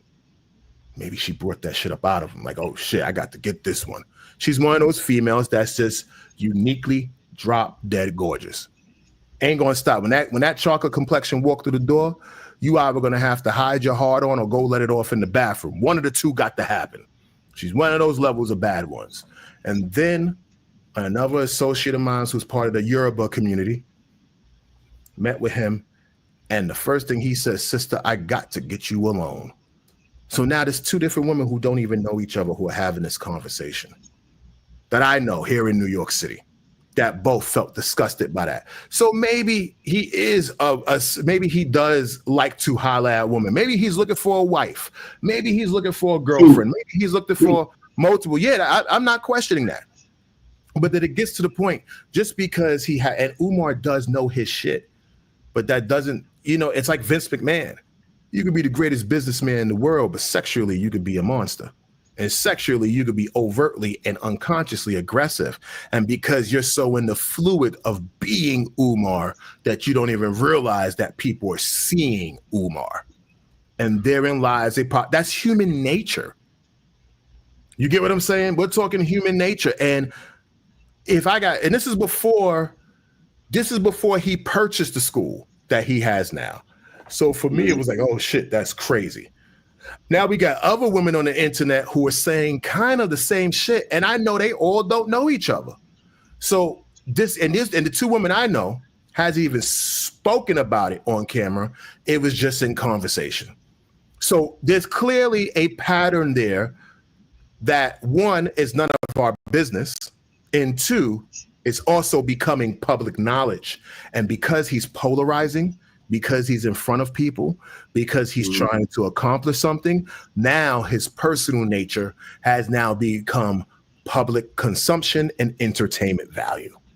And that also can hurt Umar, i.e., not to spin it full circle, why a Vince McMahon has to sell his own company because his sexual prowess and his sexual energy got put on the market to be sold by newspapers, clicks, retweets, whatever you want to call Twitter now, and all of that.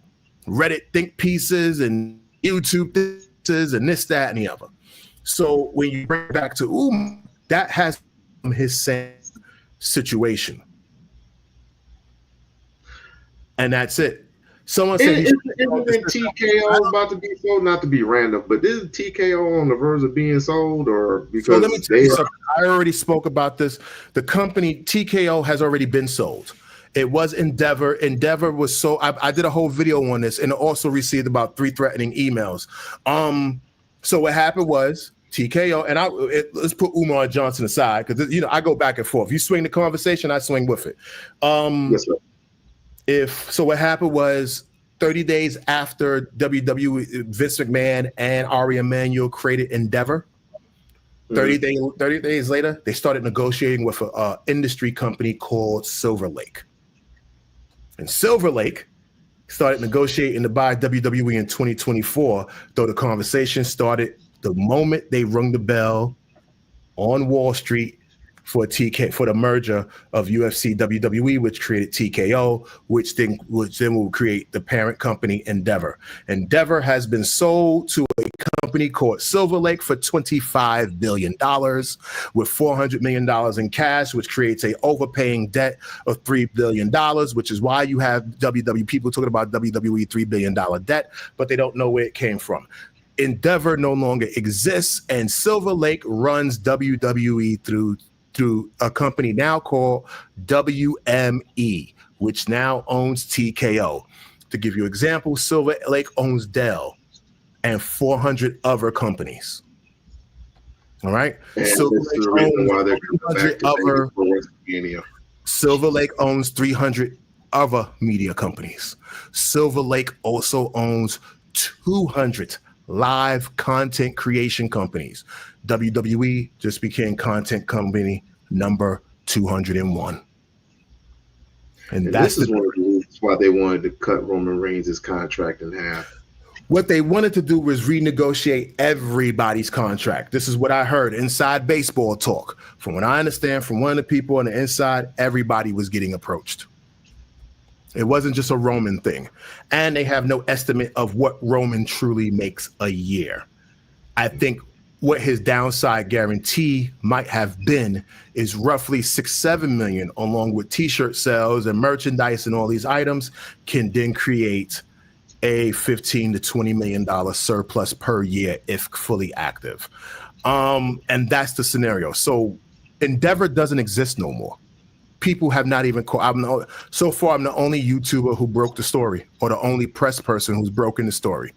In reality, if you type in Silver Lake and WWE in your Google machine, they bought it late March. And it was FCC approved. And it's not even a publicly traded company no more.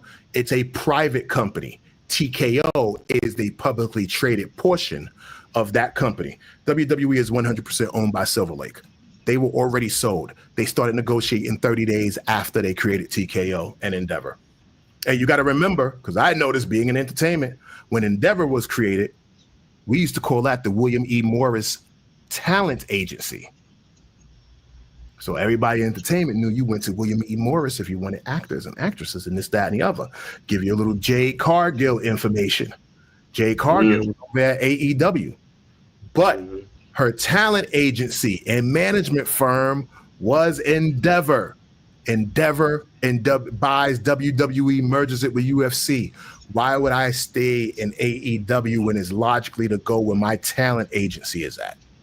And this is how you get a Jade Cargill in WWE. Tell me when I'm telling lies, because all of this can be. Now I'm saying I just use that as a joke. That this is the succession of how things took place. So to bring that back again, that's just how that worked out. So WWE is no longer owned by Endeavor. It is owned by she said he's on the board of directors. The Rock sits on the board of directors. He's the smallest shareholder at 326,000 shares. Vince McMahon just sold 3 million shares, still owning he sold 3 million shares, still owning 6.8 million shares, still being the large individual owner of WWE. And he can't even come back to the company, can he? You can, but he was voted. He stepped down, and then he was voted a vote of non-confidence. Once you get voted a vote of non-confidence by the B shares, not the A shares, you pretty much sit in the background. But it's still very much, he still owns the biggest portion of WWE as an individual.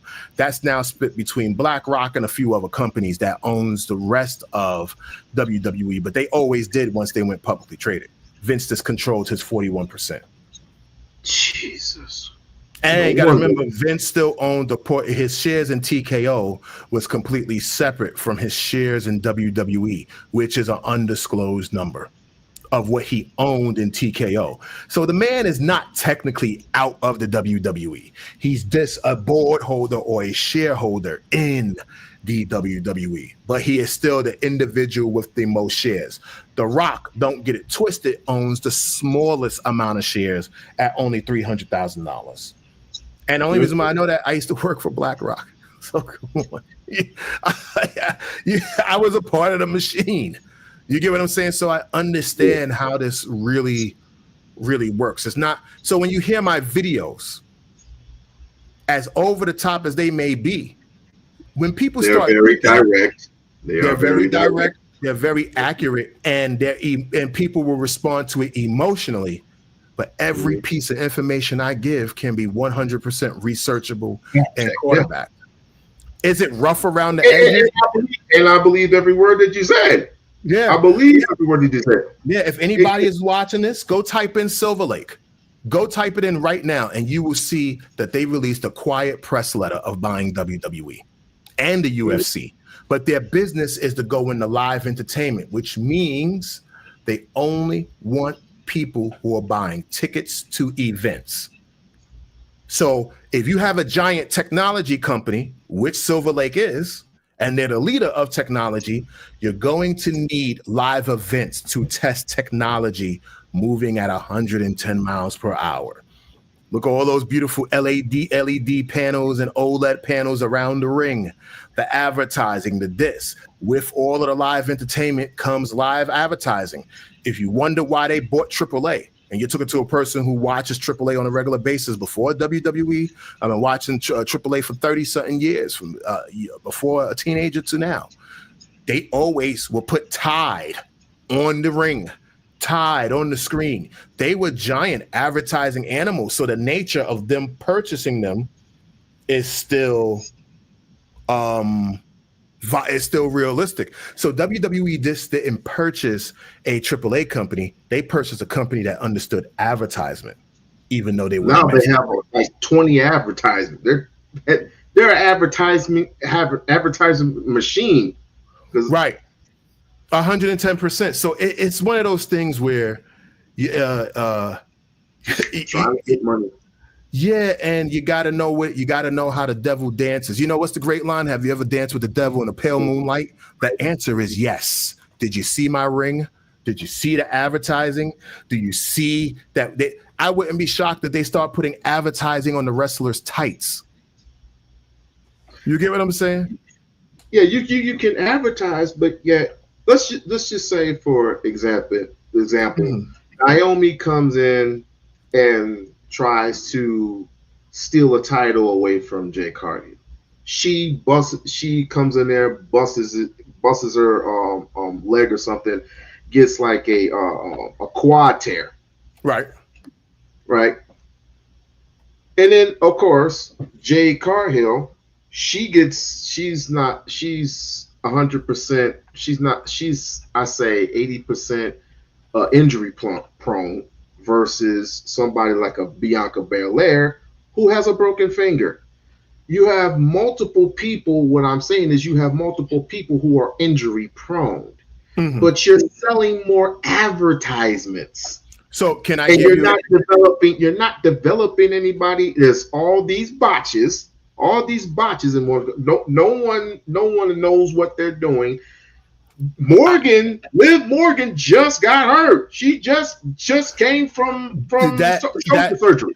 Yeah, that injury, that's a unique one because we can do that just reaching for a can of I'm gonna give that one as a freak accident. But I want you to think about something when it comes to advertising. And I want you to process this carefully as I say it. Okay. You've never watched a TV show in your life. And the first thing you go is, what the fuck are you talking about? What you are watching are commercials. The purpose of a television show is to create, if it's an hour, to create 41 to 42 minutes of television to get you 18 minutes of commercial breaks. I have to get you to the next commercial. So if Law and Order is something you like to watch, then I know if I keep Law and Order on repeat, I constantly got you going to the next commercial break. Let me give you a prime example. We make a movie. When you come up to me and We-On-Loc Nation goes, Dietrich, we got the best movie since fucking Terminator 2. And I go, cool. And you pitching me this and I'm saying, cool, you filmed it? Yeah. We spent $190 million. And then the movie fell at the box office. And you come back to me and go, I didn't get it. And I say, don't worry about it failing at the box office. And the first thing you're going to do is look at me and go, what the fuck are you talking about? And I'm going to go, bruh, I don't give a fuck that your movie told a great message. What I'm going to do is I'm going to take this movie, I'm put it on HBO, and then I'm going to put it on Showtime. And then I'm going to move it over to TNT and TBS. And boy, oh boy, that horrible movie of yours that you made, that you thought was phenomenal, is going to make us billions in reruns for the next 20 years. Let me ask you a question. When WCW Nitro went off the air, remember when The Matrix would play 3 times in a row? Because it was guaranteed commercial time. When you had a cable box back in the day, I'm giving you real information process. When you had when you had a cable box, right? You ever notice there was never a power button on your cable box? Nope. You want to know why? You could turn your TV off, but if you went to bed and the cable box would turn your TV off, and you turned your TV off, that cable box, we were still getting all of those commercials while you were asleep. So you left it on the Family Channel or whatever channel, or Nickelodeon, and all those commercials that ran 24 hours a day. You turned the TV on, put on the morning news, got your coffee, got yourself together, went out the fucking door, turned the TV off, went to work. If the time on that cable box was still on, we were still getting a rating. and we count it on you falling asleep in front of your TV. And that is the magic trick of television. You do not watch television. You watch commercial break. Television watches you. Oh, shoot. So if you are African American from Las Vegas, because you're from Las Vegas, right? I know that We-On-Loc is in Las Vegas, and he turned his and he was watching, let's say it's the early 90s, and he was watching All in the Family on rerun. We know which cable box in your house did it. We know how long you watched it for. We know when you flipped the station and came back. You ever notice all commercial breaks are in unison back in the day? Mm-hmm. So now all we do is watch commercials, but we don't know it. If I told you go watch a movie Tenet, that's a Hermes commercial. Not a Hermes. That is a what's that bag that my homegirl? She was just showing it to me. I looked at her, you stupid. What a Birkin. You wouldn't even realize you was looking at 20 Birkin bags, that you was looking at $40,000 Bergdorf suits in the movie. You want to know why? You just saw a suit. But for someone, that 100% is just an advertising. There's movies that advertise for every level of person. So if you don't realize that all the bags that woman was holding in the movie was Birkin, you wouldn't even know because it wasn't advertised for you. So if you see a $30,000 Bergdorf suit on the screen, first thing me and my people go, them niggas put Bergdorf in this movie. They must have had a $5 million budget just for all the Bergdorf clothes. You don't know that. But but these TV companies want to make money off commercials. So now not only is your film a commercial, your television station is commercial.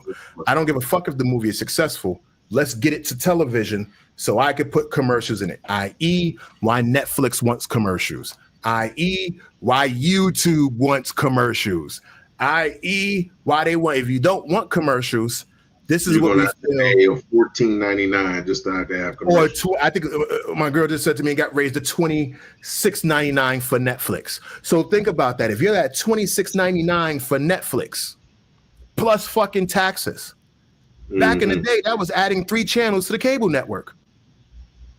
Think about it. That was when you added Showtime, Stars, that was $30 extra on the cable thing. So now that Netflix has added commercials, who cares now? Now it doesn't matter if we have a successful property or not. Can we get them to the commercial? We 100% can because they're binge watchers. Remember, there's no weekly television. This is the reason why when Jey Uso went down at the crowd, they cut the commercial like that. And when he comes back, where he's at, still in the ring. You guys didn't miss nothing. You guys didn't miss nothing. We're gonna put a 3-minute commercial break right in the middle of it. So now let's bring this back to YouTube. If you understand the algorithm and you understand the machine, you can tool exactly what commercials you want in place. Someone said I got good old Tubi. They're the ones who started the commercial madness. They're the ones who started the commercial madness for all of the. Oh, my mother used to watch Tubi, watch the Monsters, or what's that of Beverly Hillbillies, and you watch 3 hours of that shit on repeat because that was a whole season, and they dedicated whole channels to it. Tubi is the machine that started the commercial game because they couldn't make money off of getting the licensing rights. I forgot who owns Tubi. Don't get me twisted, but I didn't know it was that old. God damn. Tubi is, if I'm right, Tubi's about 12 years old. It might be older than that. It might be because I remember we was looking at that years ago when it's Fox. I just remembered. It's Fox Television. Fox owns Tubi. That was their way of unloading to get extra commercials when they couldn't, because you got to think about it. They couldn't rerun shows like The Monsters or Batman with Atlas. There was no more market. So Tubi was created to offload old assets that they can make money off of in the current day. That's who owns it. And I need to look it up. I'm almost 99% sure it's Fox that owns it. If any one of your people want to look it up, it's Fox that owns them. And that's how they offload old assets that they created that they could no longer make money off of in the celestial way. So a lot of older people who buy themselves a television and it comes with Tubi already installed, they automatically get access to the Fox television network, which is all of Tubi's licenses. That's why we can go put a movie on Tubi. It'll go make fucking money because you're getting a license through Fox to broadcast your entertainment. Any one of us can go get a channel from them. You just will be contracted through Tubi, but your parent company will be Fox, which is Disney, which means Disney owns Tubi.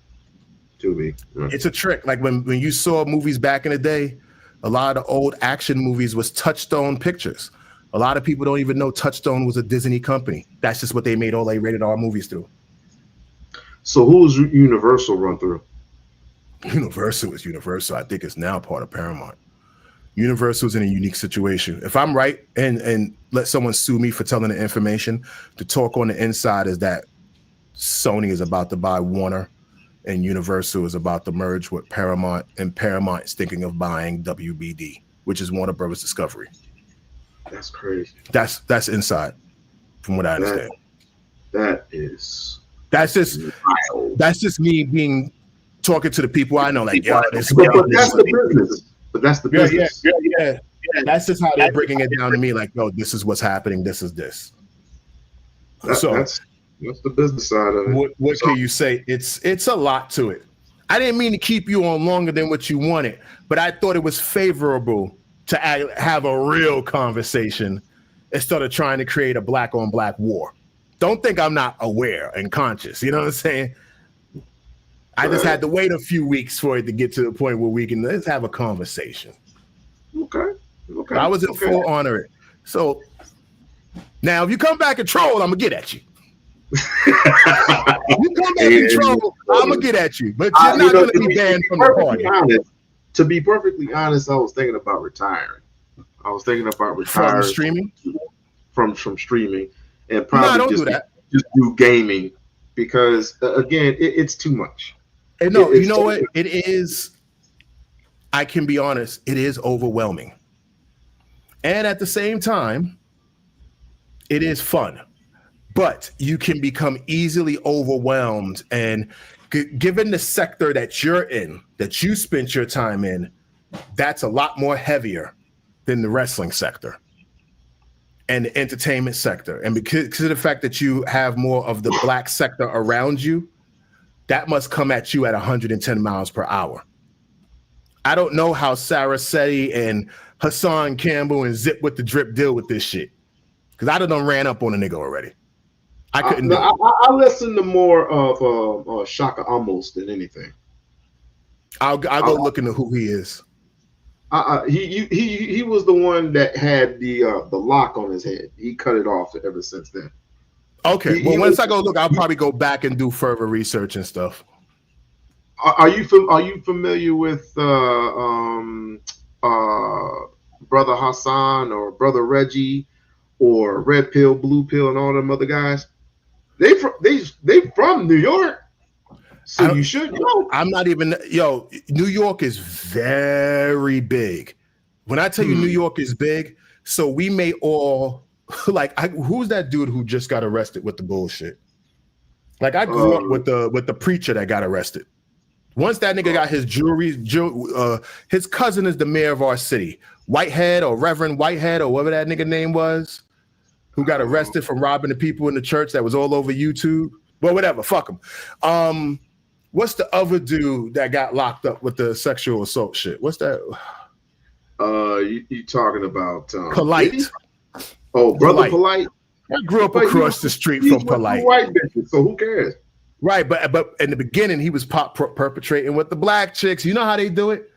Them niggas is pro-black until it's time to go white. Them niggas is like, I'll take my talent to South Beach. And that's when they go all white. And South Beach, metaphorically speaking. So once he started getting that money and he started flipping investments, it wasn't that his talk was making him money. It wasn't that Harlem was money. It was when he got with his daughter who was making those investments. And then Polite went out of fucking control with his fake ass books. Don't get it started. Well, I can say,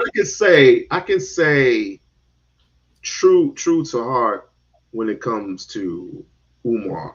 Going back to him just a little bit, he is not scamming the people. You know how I know?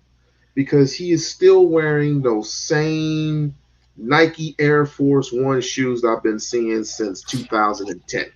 Just because that nigga got on, I got a pair of shoes that I love the death out of. That don't mean I ain't shit. You get what I'm saying? And I can love them. I'm not fooled by the presentation.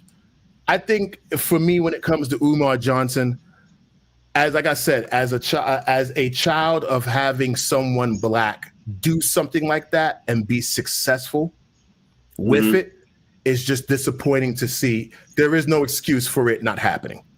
And he has had more than enough time to make it a reality, because I've watched people out in New York get it done faster. And he's from Philly. That's just across the street. Well, give and take. The person who's head of Adolph's, I forgot what, Yvette Carnell, said, and quote, "It takes 5 to 6 years to create a school by yourself." This is his 6th year. So I'm just gonna say, is it really? He's been doing this for about 12. Respectfully, 16. 16. Where do you get 16 from? Well, he started in 08. That's the first time we all saw the video. He started in 08. That was the college video came out end of 08, early 09. 08, early 09. That go look up that original date of that college video. It's 08. It's December of 08 or 09 when he's walking through that empty college. It's 08 or 09. And I won't even count that. I'll take some years off because he didn't start taking in donations until around 12. No, around 12, because he was on MySpace with it. And I never forget, I said, this nigga got the graphic MySpace page. And that's when we was coming out of the first Obama administration.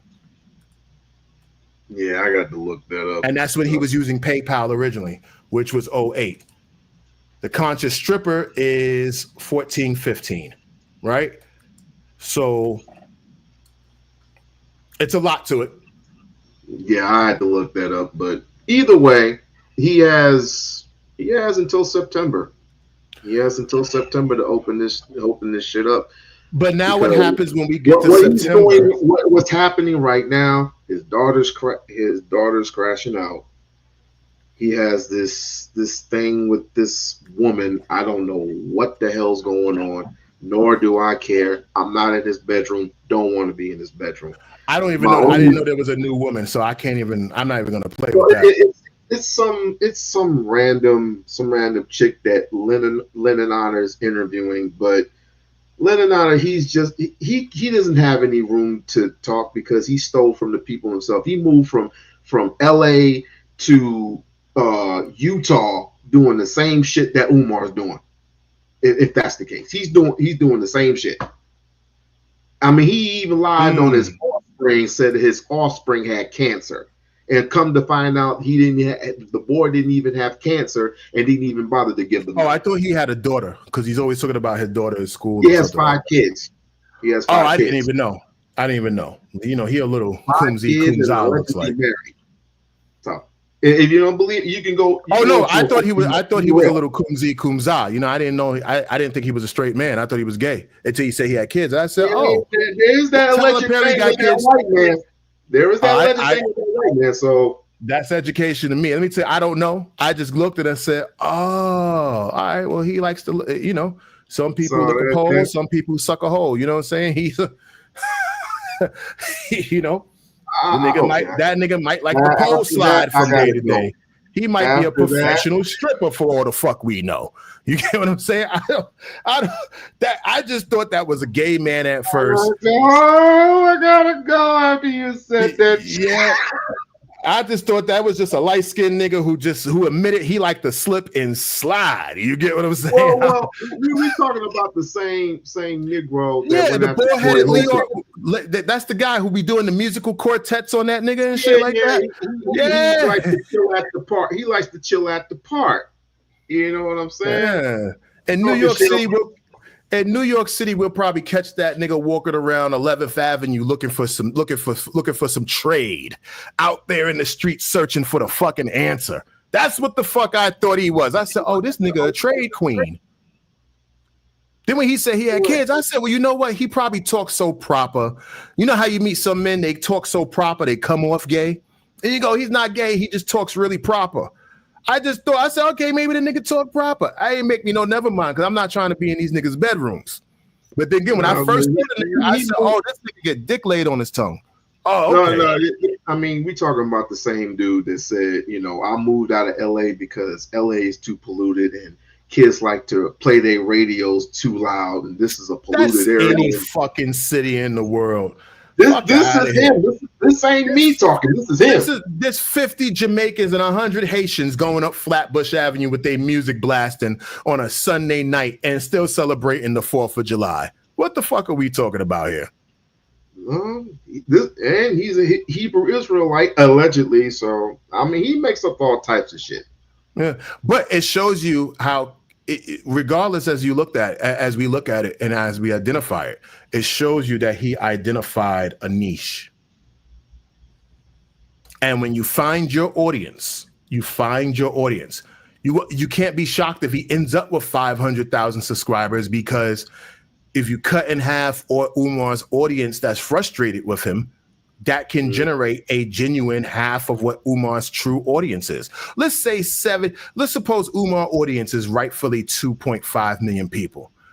Okay. Then Leor, how do you say his name? I'm about to say Leor Cohen, like Def Jam. How do you say his name? I call him Lemonhead. Lemonhead can probably generate a minimum from 70,000 to maybe 300,000 more people. And that's just based off of if you're capitalizing or for Umar not meeting the next stage of what he's trying to accomplish. Respectfully so. And that's just me understanding how the machine and numbers work. Well, let me ask you a question. Okay, aside with all the bullshit that he talks about, I don't care if he talks about Umar or not. He couldn't even walk the grape in the fruit fight anyway. Right. How would you feel if this same man came at you, right? And even though he couldn't get at you, he went at your dad, talked shit about your father, talked shit about your mom, and the mom couldn't take care of herself, so you had to take care of her. Oh, let him. And you know what I would do? I would go right over to I would contact YouTube, go right over to the YouTube channel and go, I understand the right of fair use. And let me explain to you fair use. Fair use is not fair use. I'm giving you permission to talk about me, Negro. So every time you talk, I can go make money off of your fucking name. See, it's the difference between 1 or 2 videos. Every time you talk about me, as you get paid, I can get paid. I get paid. You know who did that? And a lot of people don't even realize it. It's when Club Shay Shay did the interview with Cat Williams. He said, I made more money off of that interview than I did my whole NFL career. DJ Vlad didn't understand it. The problem is every person who replayed that interview, you put a picture in the corner of the screen and you put that. Is the difference if you do it one time, then fair use is in play. But then fair use also capitalizes off of multiple times in different streams. So if you played every one of his clips separately in 10 different videos, I'm making money off of 9 different videos. You get what I'm saying there? So of course, when I'm gonna let the other YouTuber play it because I'm gonna make money. I'm gonna make the second YouTuber play it because I'm gonna make money. So if the video was generated over 2 million times on top of the 65 million streams, almost 90 million streams it got, and then you take another 2 million YouTubers doing it in every language, every culture, everywhere around the world. Oh, I'm gonna make more than what I made my whole NFL career if I was in the NFL. When he said it, it made sense. Yeah. It made sense. Who runs King Kong consciousness? That's the person who can probably make all of the money off of people like Leor. If you're playing my video that even though it came from Umar's Instagram, because when you upload it to Instagram, it belongs to Instagram. But when I download it and put it somewhere else, I could then make money. So if I'm King Kong Consciousness, that's the dude who can make money off of everybody. Because we know Umar doesn't own the King Kong Consciousness YouTube channel. Right. He doesn't need to have a YouTube channel. Right. But still, that person is putting all of Umar's content up there. And guess where Leor is going? King Kong Consciousness. And that's the dude who can make money off of everything. If you want to break it down in dead detail. Believe me, I was in the Umar sector for years. I know good and well who he and fake and make a change. I know all them trick bags, but I'm not even in that sector anymore. Because like I said, like you were saying, going into gaming, look, those sectors are heavy sectors to be in. So when you say gaming, that's a lighter sector. When you're going into wrestling, that's a lighter sector. Those trolls are easier to deal with. Those people are emotionally easier to deal with. They're logically easier to deal with. But there's something about the quote unquote red pill, black pill, manosphere, all this bullshit all tied in together that can be emotionally heavy. So I would say to you, don't give up YouTube, just pivot. Just move pivot. around. Yeah, just pivot. There's windows to create that avenue. Always remember, it's not just pivoting, it's knowing, if you enjoy Fortnite, then play Fortnite. Fucking for all we know, fucking Sarasetti or whatever their names are playing Fortnite right now unconsciously. Seti with the feds. Yes. Yeah, whoever. I think I said his name right, but because I can never get these conscious niggas' names right, or these Hotep niggas' names right. But to maximize sometimes certain sectors carry a certain amount of weight. That's why I can go. It's easy to go into those sectors, but why would I want to be over there when that's not even my focus?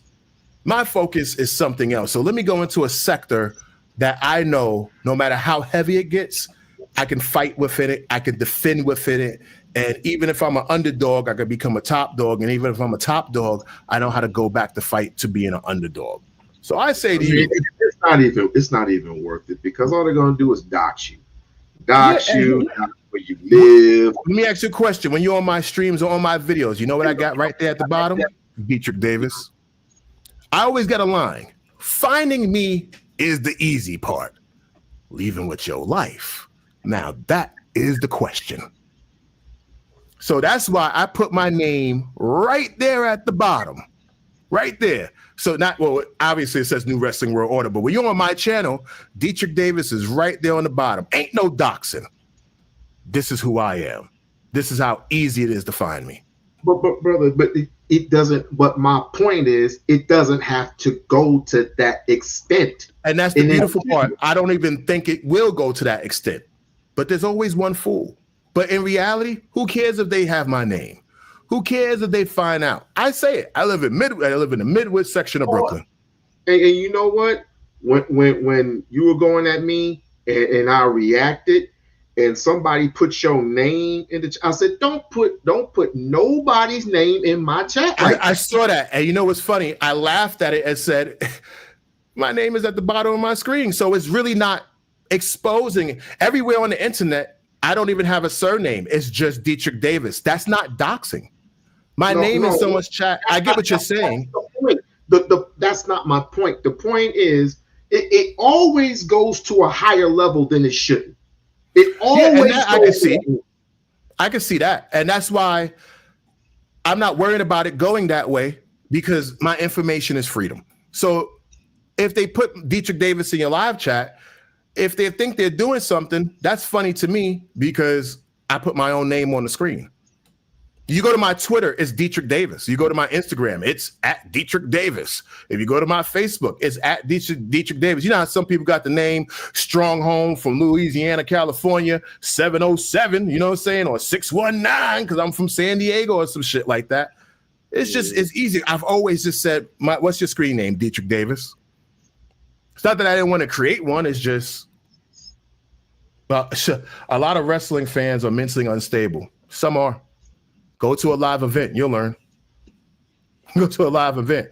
First thing I need some of them niggas to do is take baths. That's one of the smelliest set of people in the world. I need some of them niggas to take a bath. Hey, yo, doggy, right across the street is a Rite Aid. Instead of buying a t-shirt, buy some soap.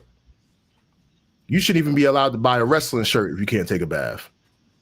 How about them apples? So I couldn't have been in the rest of this age. I'd have grabbed the microphone and go, if I smell one of you niggas as I walk down to the ring, it's going to be a fucking problem. I would start throwing soap in the That'll audience. be a promo.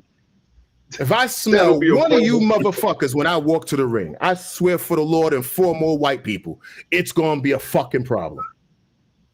I would just walk up to niggas and smell them and then hand them a bar of soap. Just start smelling random people in the front row and giving them bars of soap, even if they smell good. Just an intention to let everybody else know if I'm going to sit front row, at least let me wash. These niggas want to put their hand on you after they done dug some popcorn out their teeth and fucking flicked and drunk beer and coughed in their fucking hand, and then you want to stick your hand out and give them a fucking 5 like a yeah. I just take the sanitizer. Yeah, and then they'll probably sue you for spraying them in the eye with sanitizer or some shit like that. I don't know. Motherfuck the ones who don't bathe. But anyhow, I know it's late. I was early by you. It should be what, 9 o'clock by you? 9:45. Yeah, because it's 12:45 over here. I got to go create more content and go upset white people, rightfully so. And as you should. As I should. And then let the niggas quarterback the white people they're angry about. You go enjoy the rest of your birthday. I'm glad even against your own will, you still let a nigga come up on your shit, because I was not taking that verbal no. Let me go up in here and hit this bitch real fast. Click. And you acknowledged it. So, look, ain't no bad blood, man. I just was defending our people to the end unapologetically. Always, just like Nat Turner when he defended it, he went on a raid for 7 months, and they still mad at that nigga for freeing his people, right? And the Dominicans still don't speak no English and me no black. Anyhow, free them niggas too. You get what I'm saying? They don't remember that shit. Ironically, nigga, don't let a fucking lake in between the land make you think that you're better, nigga. We freed your dumb asses too. And I ain't Haitian, I'm just saying. All right, get on out of here, man. Give you content. Enjoy. I always will comment in and for the people in for your moderators, don't be too aggressive. You know, nigga, just be having a conversation. I love you too. Anyway, enjoy your birthday. We'll talk. But if you come in that live chat with your favorite superhero shit, that's your ass, Mr. Postman, and I'll say hello to you in the morning. Anyway. All right, now. Take it easy. Have a good one. And you do create good content. Keep it going. Yeah, thank you, sir. Let's pivot. Yes, sir. All right now. All right. Hey, she said, yuck. That he is correct, because most of these motherfuckers. I live in Vegas.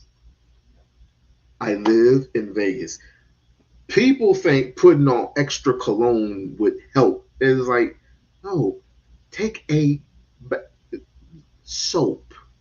Even if it's dye, I don't care if it's dye, Lever 2000, take a bath, nigga.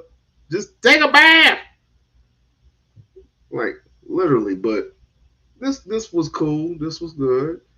I thought there was going to be some other shit, but this was actually good. Now, see, this is what we should be doing, right? This is what we should be doing. We should be, if it goes left, it's always going to go left. It's always going to go left. But once it's on one-on-one and we have an understanding, right? Should be no problems. It was the same way with Dark Lake. Same thing with Dark Lake. Same thing with some other people, which I won't even mention because it's not even worth it. But the betrayal, that was one thing. Betrayal by an individual who just loves to put your shit out there. Some of it ain't true, but it is what it is. Betrayal is a whole different issue. Plus, they always like to go an extra mile just to try to embarrass you. You can't embarrass me.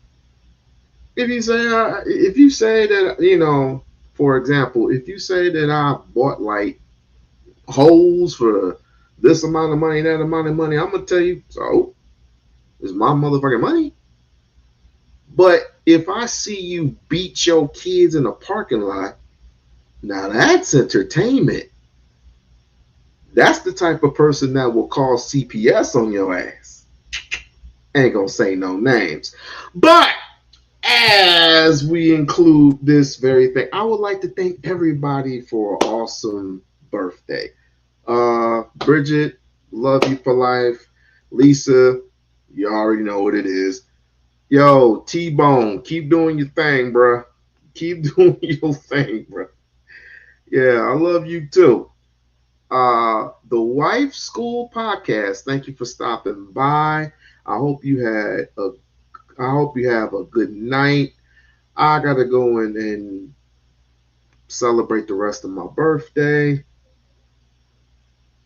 And if you, like I said, I'm not gonna be here next Sunday. I'm gonna go detox and try to get my energy, my health, work on my health, work on some other stuff, help my kids do some other, help my kids do whatever they have to do within the summer, get their reading levels up, constantly get their reading levels up. And we're going to do some work around the house and just detox from YouTube for until, let me see, let me give y'all a number. Let me give y'all a number before I go. So this is the 6th, right? Still the 6th. Duh, this is my birthday. So next Sunday will be the 13th. I will not be here on the 13th. I will be coming back on the 20th. All right. I will be coming back on the 20th. And of course, we're going to be talking about some goofy shit. Vaughn, you're late. I'm about to get off, big dog, celebrate the rest of my birthday.